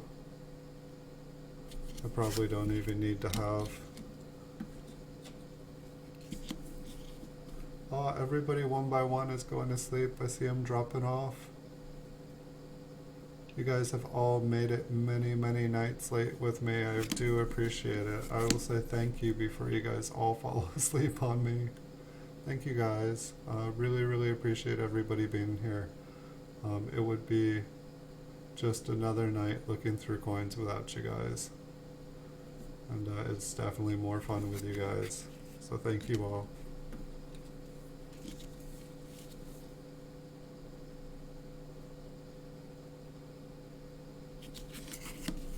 Dun dun dun dun.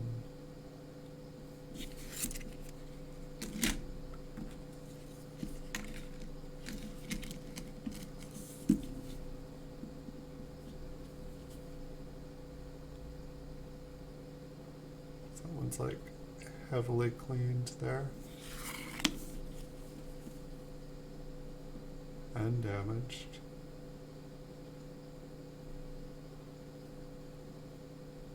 I don't think we found any cuds or anything in that whole stack. So I think I was going to go through. I guess we got to check the mint marks on these ones too. But I'm going to go through these ones now. I know that was just like a third of a box or so, but I definitely got to get to sleep by midnight. So we'll start taking a look at these ones that I wanted to get a closer look on.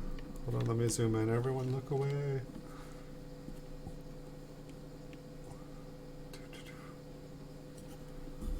This one's got some pretty colors on it. I didn't even, in the light I was looking at everything, I could not even see those colors.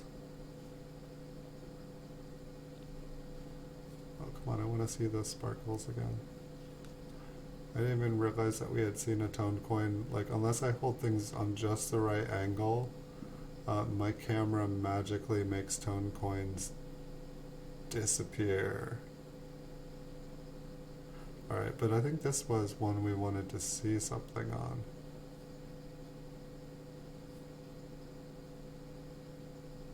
What on earth? I guess it's some flattened letters.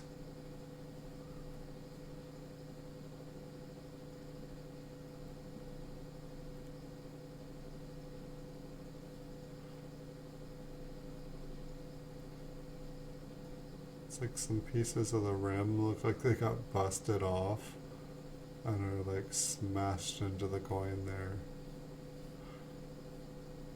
What was I looking for on this one though? I would totally put this one aside. Face up. Maybe it was, I thought I saw, oh, it was this gigantic like die chip like thing.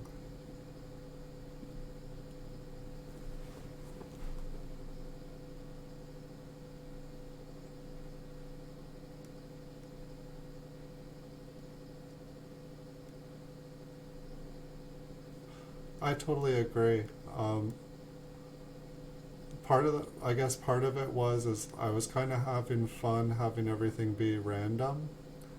And I think that a bunch of these boxes are just mixed, but then I believe I have a ton of boxes. This one looks like a squished newt. I do believe I have a ton of boxes where it's just the whole box is the same date, same mint. totally looks like a squished newt.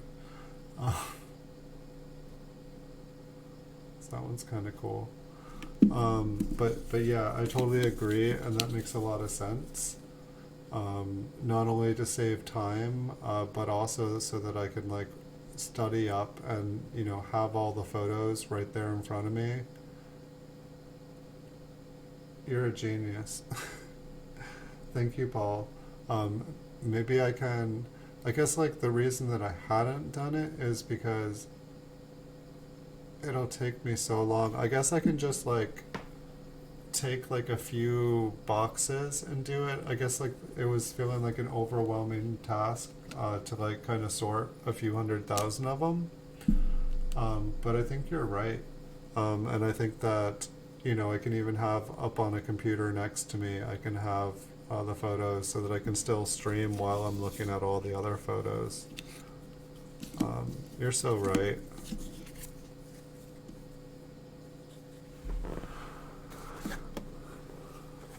I think I will do that for tomorrow night's stream. I'll try to find just like all of one. I guess part of what I was it's hard for people to help. That's true too. I guess one of the things I think I was afraid of too is that I thought if I'm looking at the same coin constantly, I was afraid everyone would get bored. But I guess at the same time, when I think about it, when I go to, say, like Chocolate Copper Coins, he's looking at the same date and same mint pretty much every episode he does, and it doesn't seem like everybody's getting bored there. Sometimes I think about these things too much.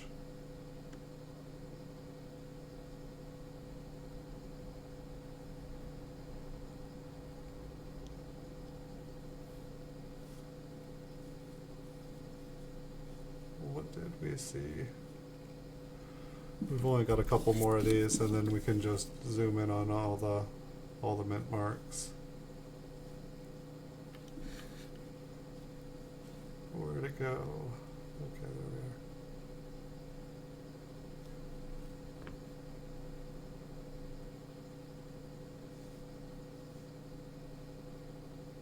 are. Was it a lamination error? Or is that just really, really, really scratched? Or is it both? That looks sharp. Maybe like a little lamination error.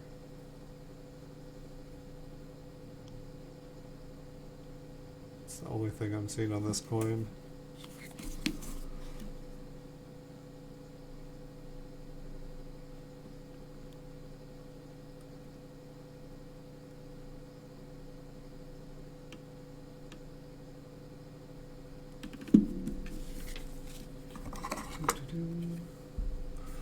I think that is a really good idea, though.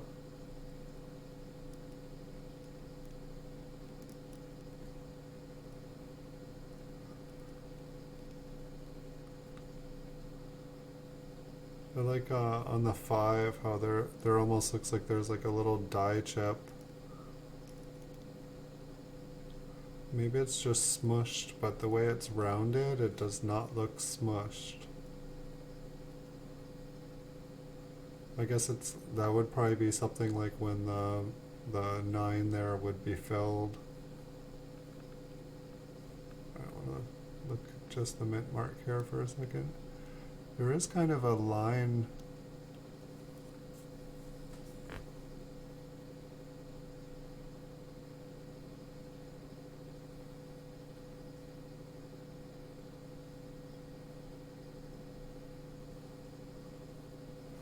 I think my biggest problem is that no, there's still a line running down this S.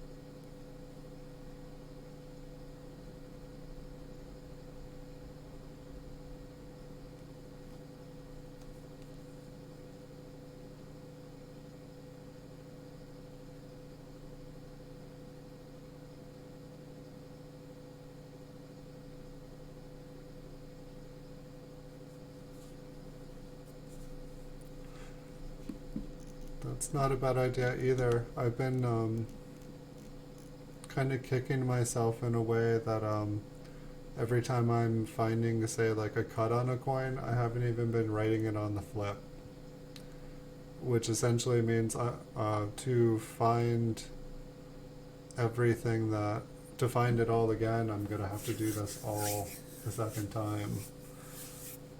What do you think about this one? It looks like they're like all the way around 360. It looks like there's basically a line in the center of the S. I don't know, on this angle here it kind of looks more like a shadow, but it seems like there's a line basically splitting down the S. And the bottom almost looks like it has a tiny, tiny, tiny notch.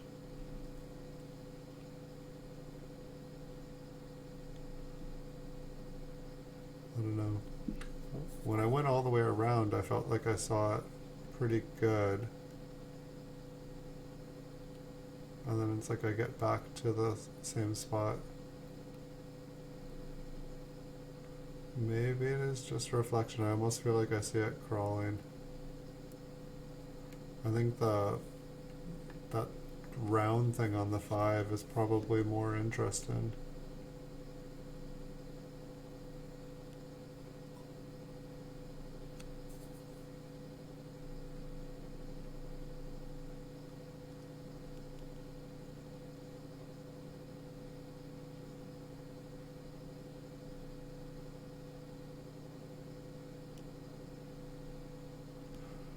Okay, I get it. Like, you're not just when you're looking through the rolls of halves, like you were looking for everything.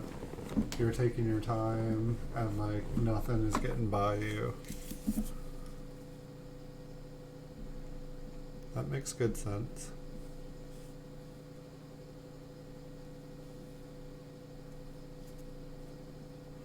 Do you do anything to mark your $50 to see if they're coming back to you?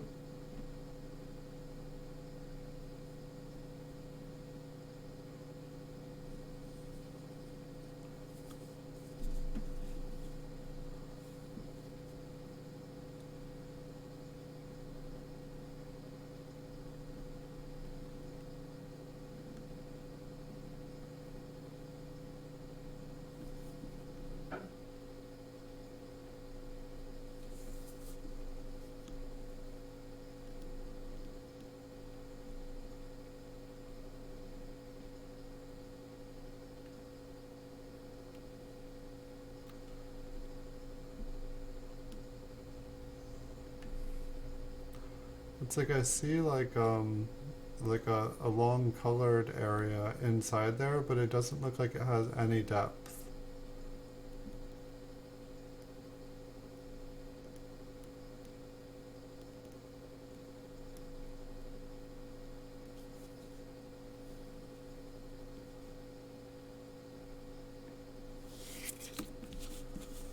I don't think I checked the reverse of this one yet.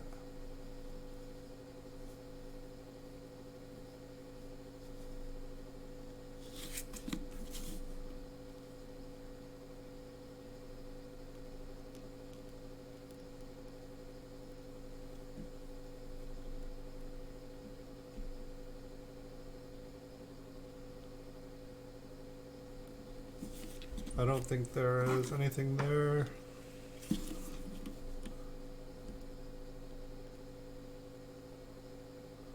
This one looks more interesting.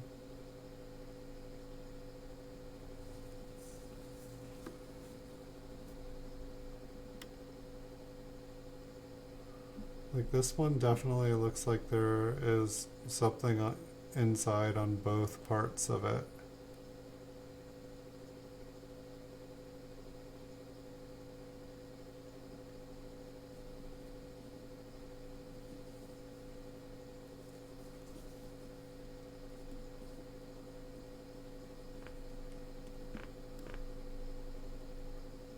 I like this one.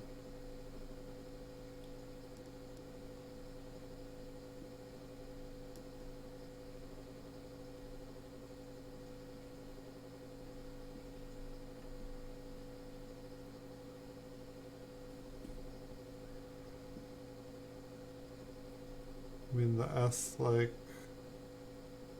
there's definitely metal on the top and the bottom of um, the middle of the S there. Like, there's definitely something extra there.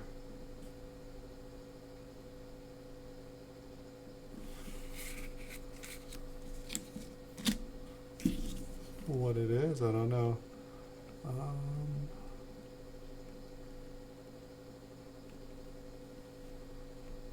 think this is one of the two that I thought looked like I saw something under the...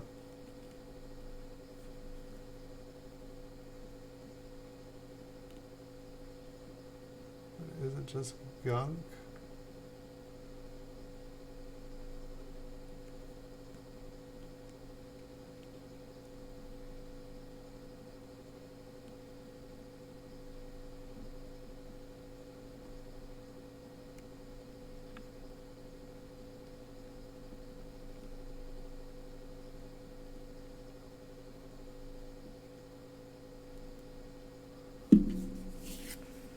And this one I think is the one that I said earlier. I definitely think it is something. But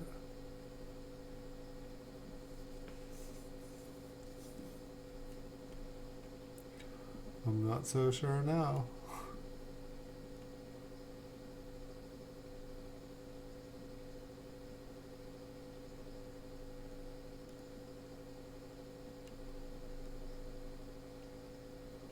Yeah, I think that the random one that I put on top of the two ones that I thought was something, I think that that one is something, and I don't think either of these are. I know I do see something that looks like metal underneath, but without taking it out of the flip and poking it with like a thumbtack or something like that, I don't think that I could see what is actually under there.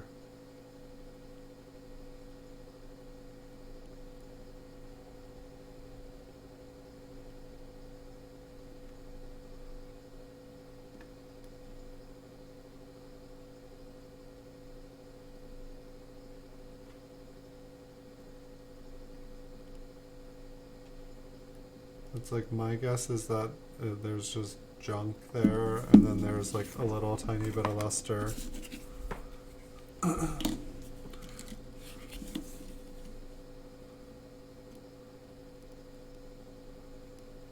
Well, this one is pretty well gone.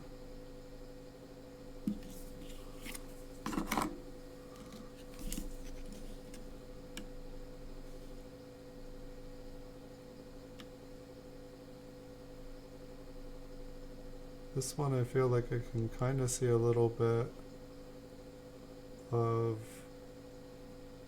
raisedness directly under the bottom of the middle of the S.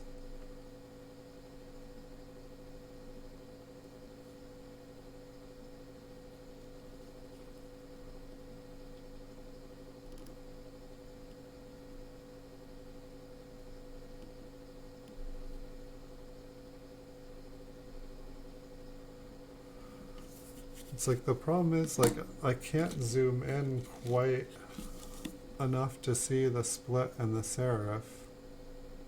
And I feel like that is the thing that is really hurting me here.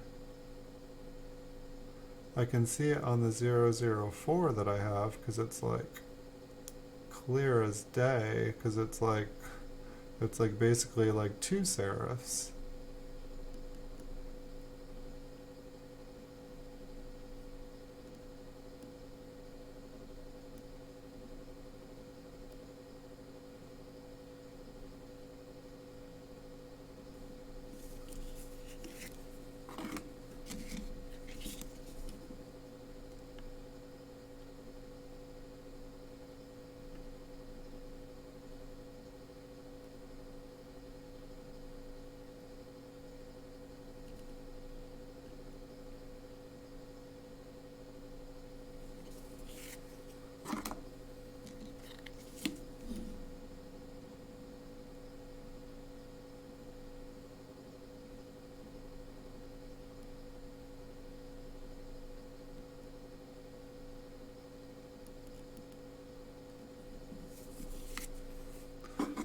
I got all quiet while like checking for RPM on them.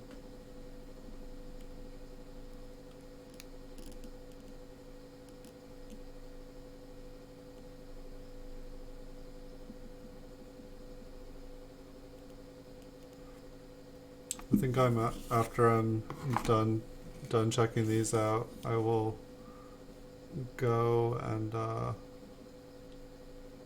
will definitely check out all the different 1954S RPM, and I'll look to see if there's anything else that kind of looked like any of the ones that we're looking at.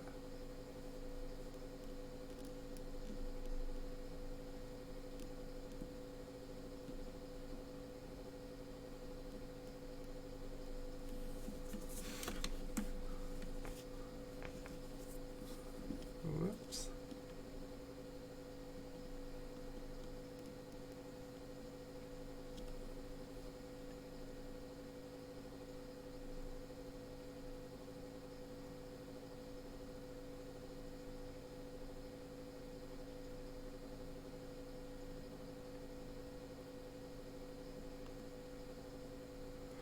It's like, honestly, what I think I need to do is like cut half of the cone off of my microscope, because it's there to protect, but it makes it so that I can't get close enough, and I only use it for coins.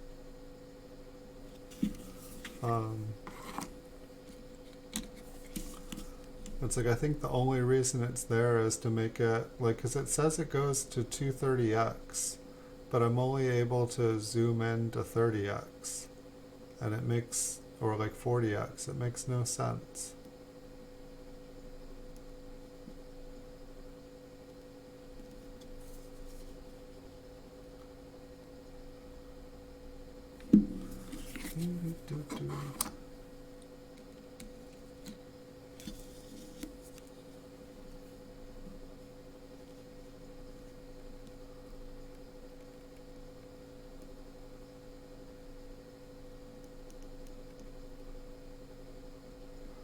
The other thing I was thinking about doing is that just, building a complete RPM set of graded PCGS coins.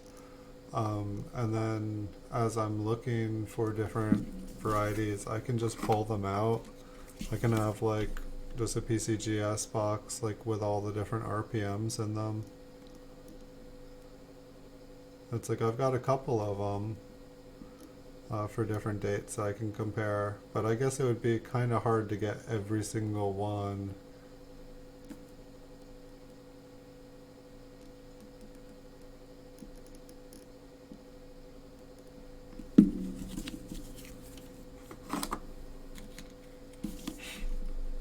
Take some time. That one's kind of interesting.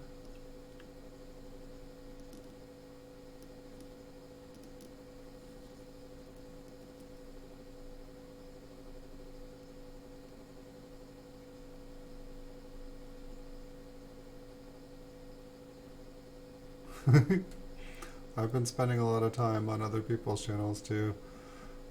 That's usually what I do at night, but I was only able to stream at night this week for the most part, and so that's why I'm here.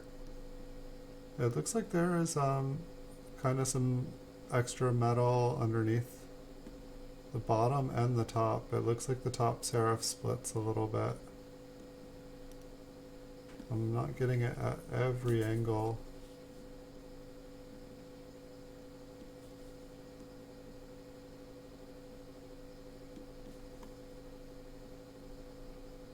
I feel good about this one.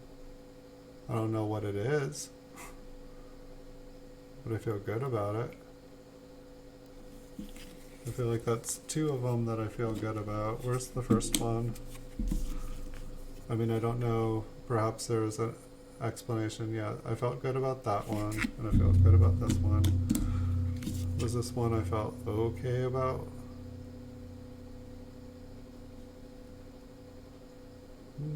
I see something, but it's not as interesting as the other two. You're doing an awesome job multitasking.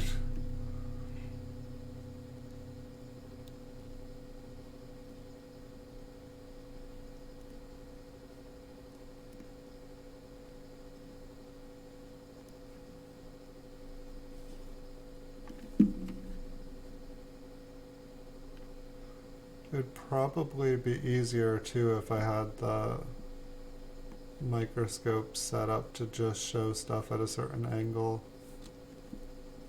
But the problem is it keeps flexing away, so I kind of have to hold it with one hand. And then it makes it hard where I can't just spin the flip around. This one looks a little dirtier and darker inside, but it kind of reminds me of the other two.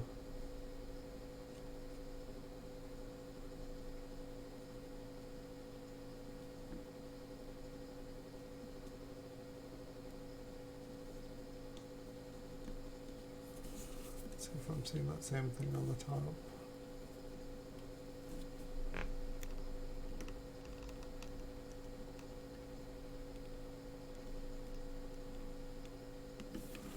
Oh, that one interests me.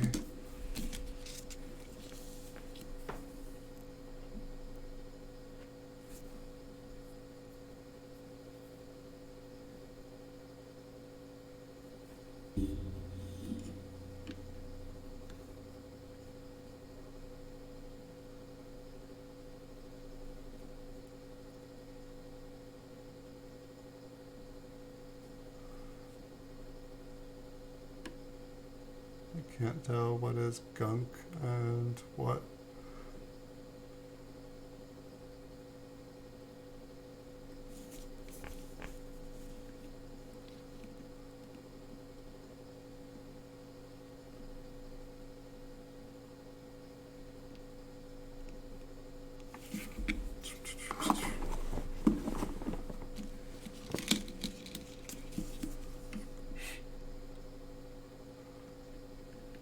So I guess one thing too, it's like you can basically check for RPMs and stuff in any date, but there's probably some dates that have far more valuable ones.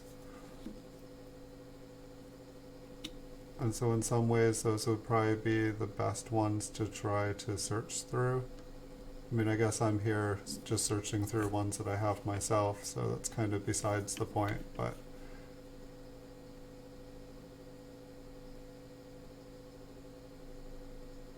like if someone was to try to do it for a living, they would probably try to just try to find ones that are the most valuable. I guess you work with what you got. I can't tell what's luster. Kind of looks like there's metal there.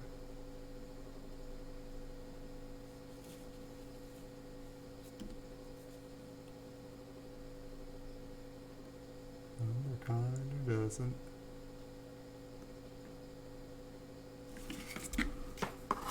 I'll move on.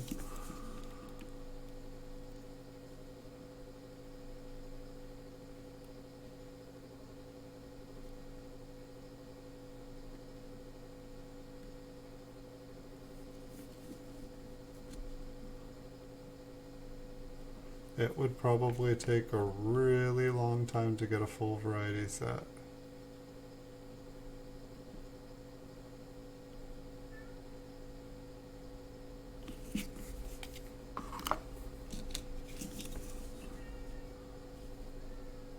I think I'm glad I didn't attempt to go through that entire box, because it is getting towards midnight already.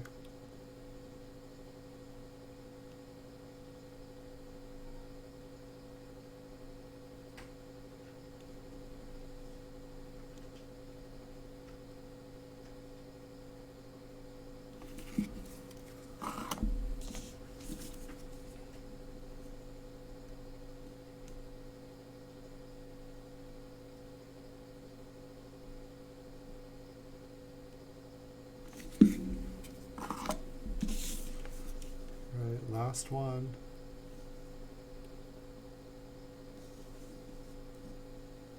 Oh no, not a flip with sparkles. I swear the flips that have the sparkles on them make it like impossible for me to focus.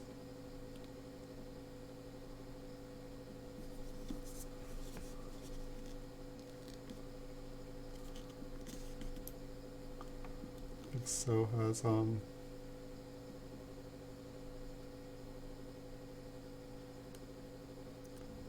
like has gunk inside. There's one part I feel like that looks like a little extra piece of metal on the bottom.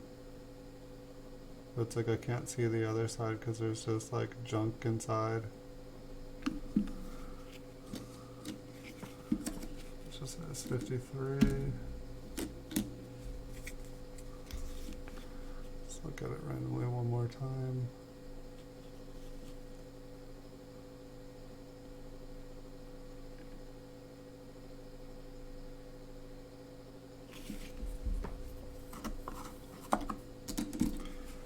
We'll look at the maybes one more time.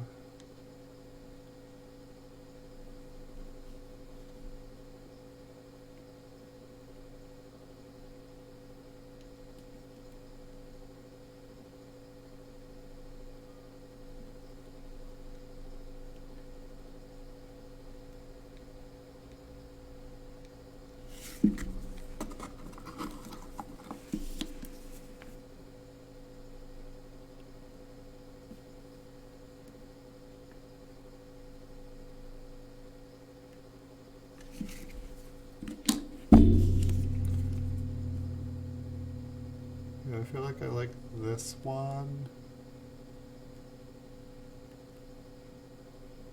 just because I can see metal on the bottom and top of it.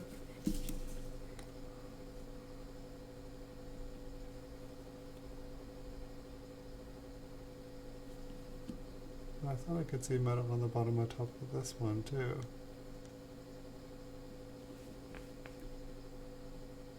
Okay, I can, but it's different.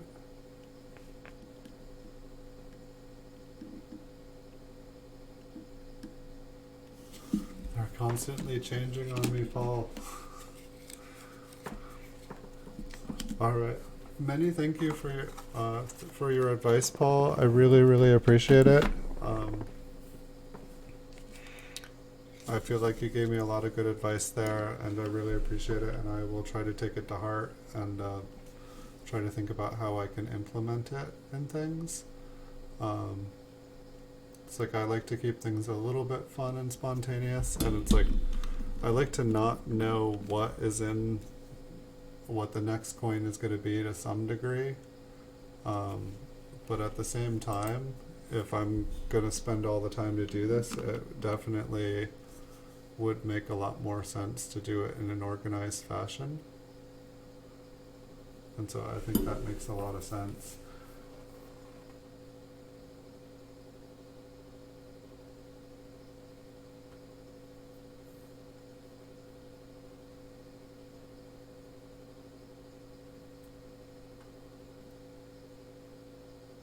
You opened half, you got 17 NFICs, nice.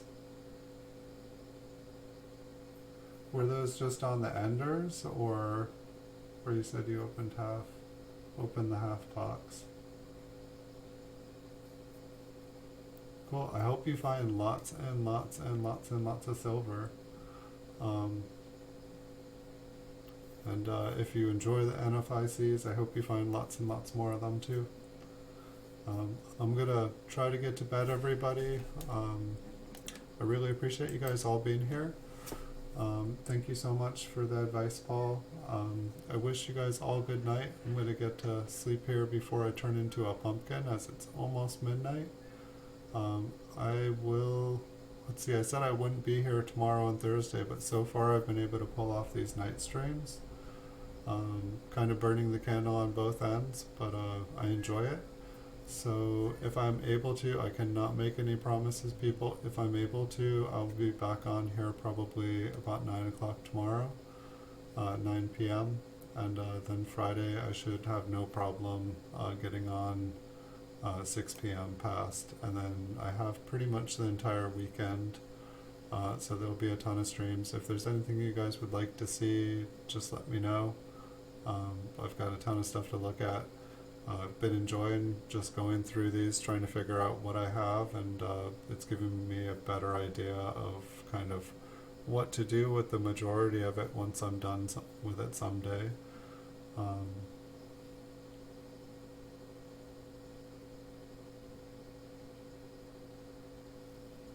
Good night, Paul. Yeah, thank you. Um, I guess part of me feels like I'm gonna end up going through all of this again here in the near future, but it's gonna take me a long time. But I will see. I think I'm gonna maybe take out like 10, 20 boxes and just kind of do a sampling and see what there is. Um, and if I'm able to pull everything out, like maybe I can kind of open up a couple different web pages, so that I can have a couple different notes on different things. And I think I just need to do a little bit more research and learn a little bit more. And I think that when people are on here, I'll actually be able to help some people out, because I really appreciate all your advice and all your knowledge. And I'd like to be able to pass on some of it to someone else. And so the more I can learn, the more hopefully I can help some other people find some cool stuff. But I wish you guys all a good night. Thank you to whoever is in here, because there are people in here, and I hope you guys have long, restful sleeps. I think I made you guys all fall asleep. But thank you everyone for coming. I wish you guys all good nights. I'll see you in the future, and I hopefully will be back tomorrow night, and I'll definitely be back Friday night. Okay. Thanks everyone.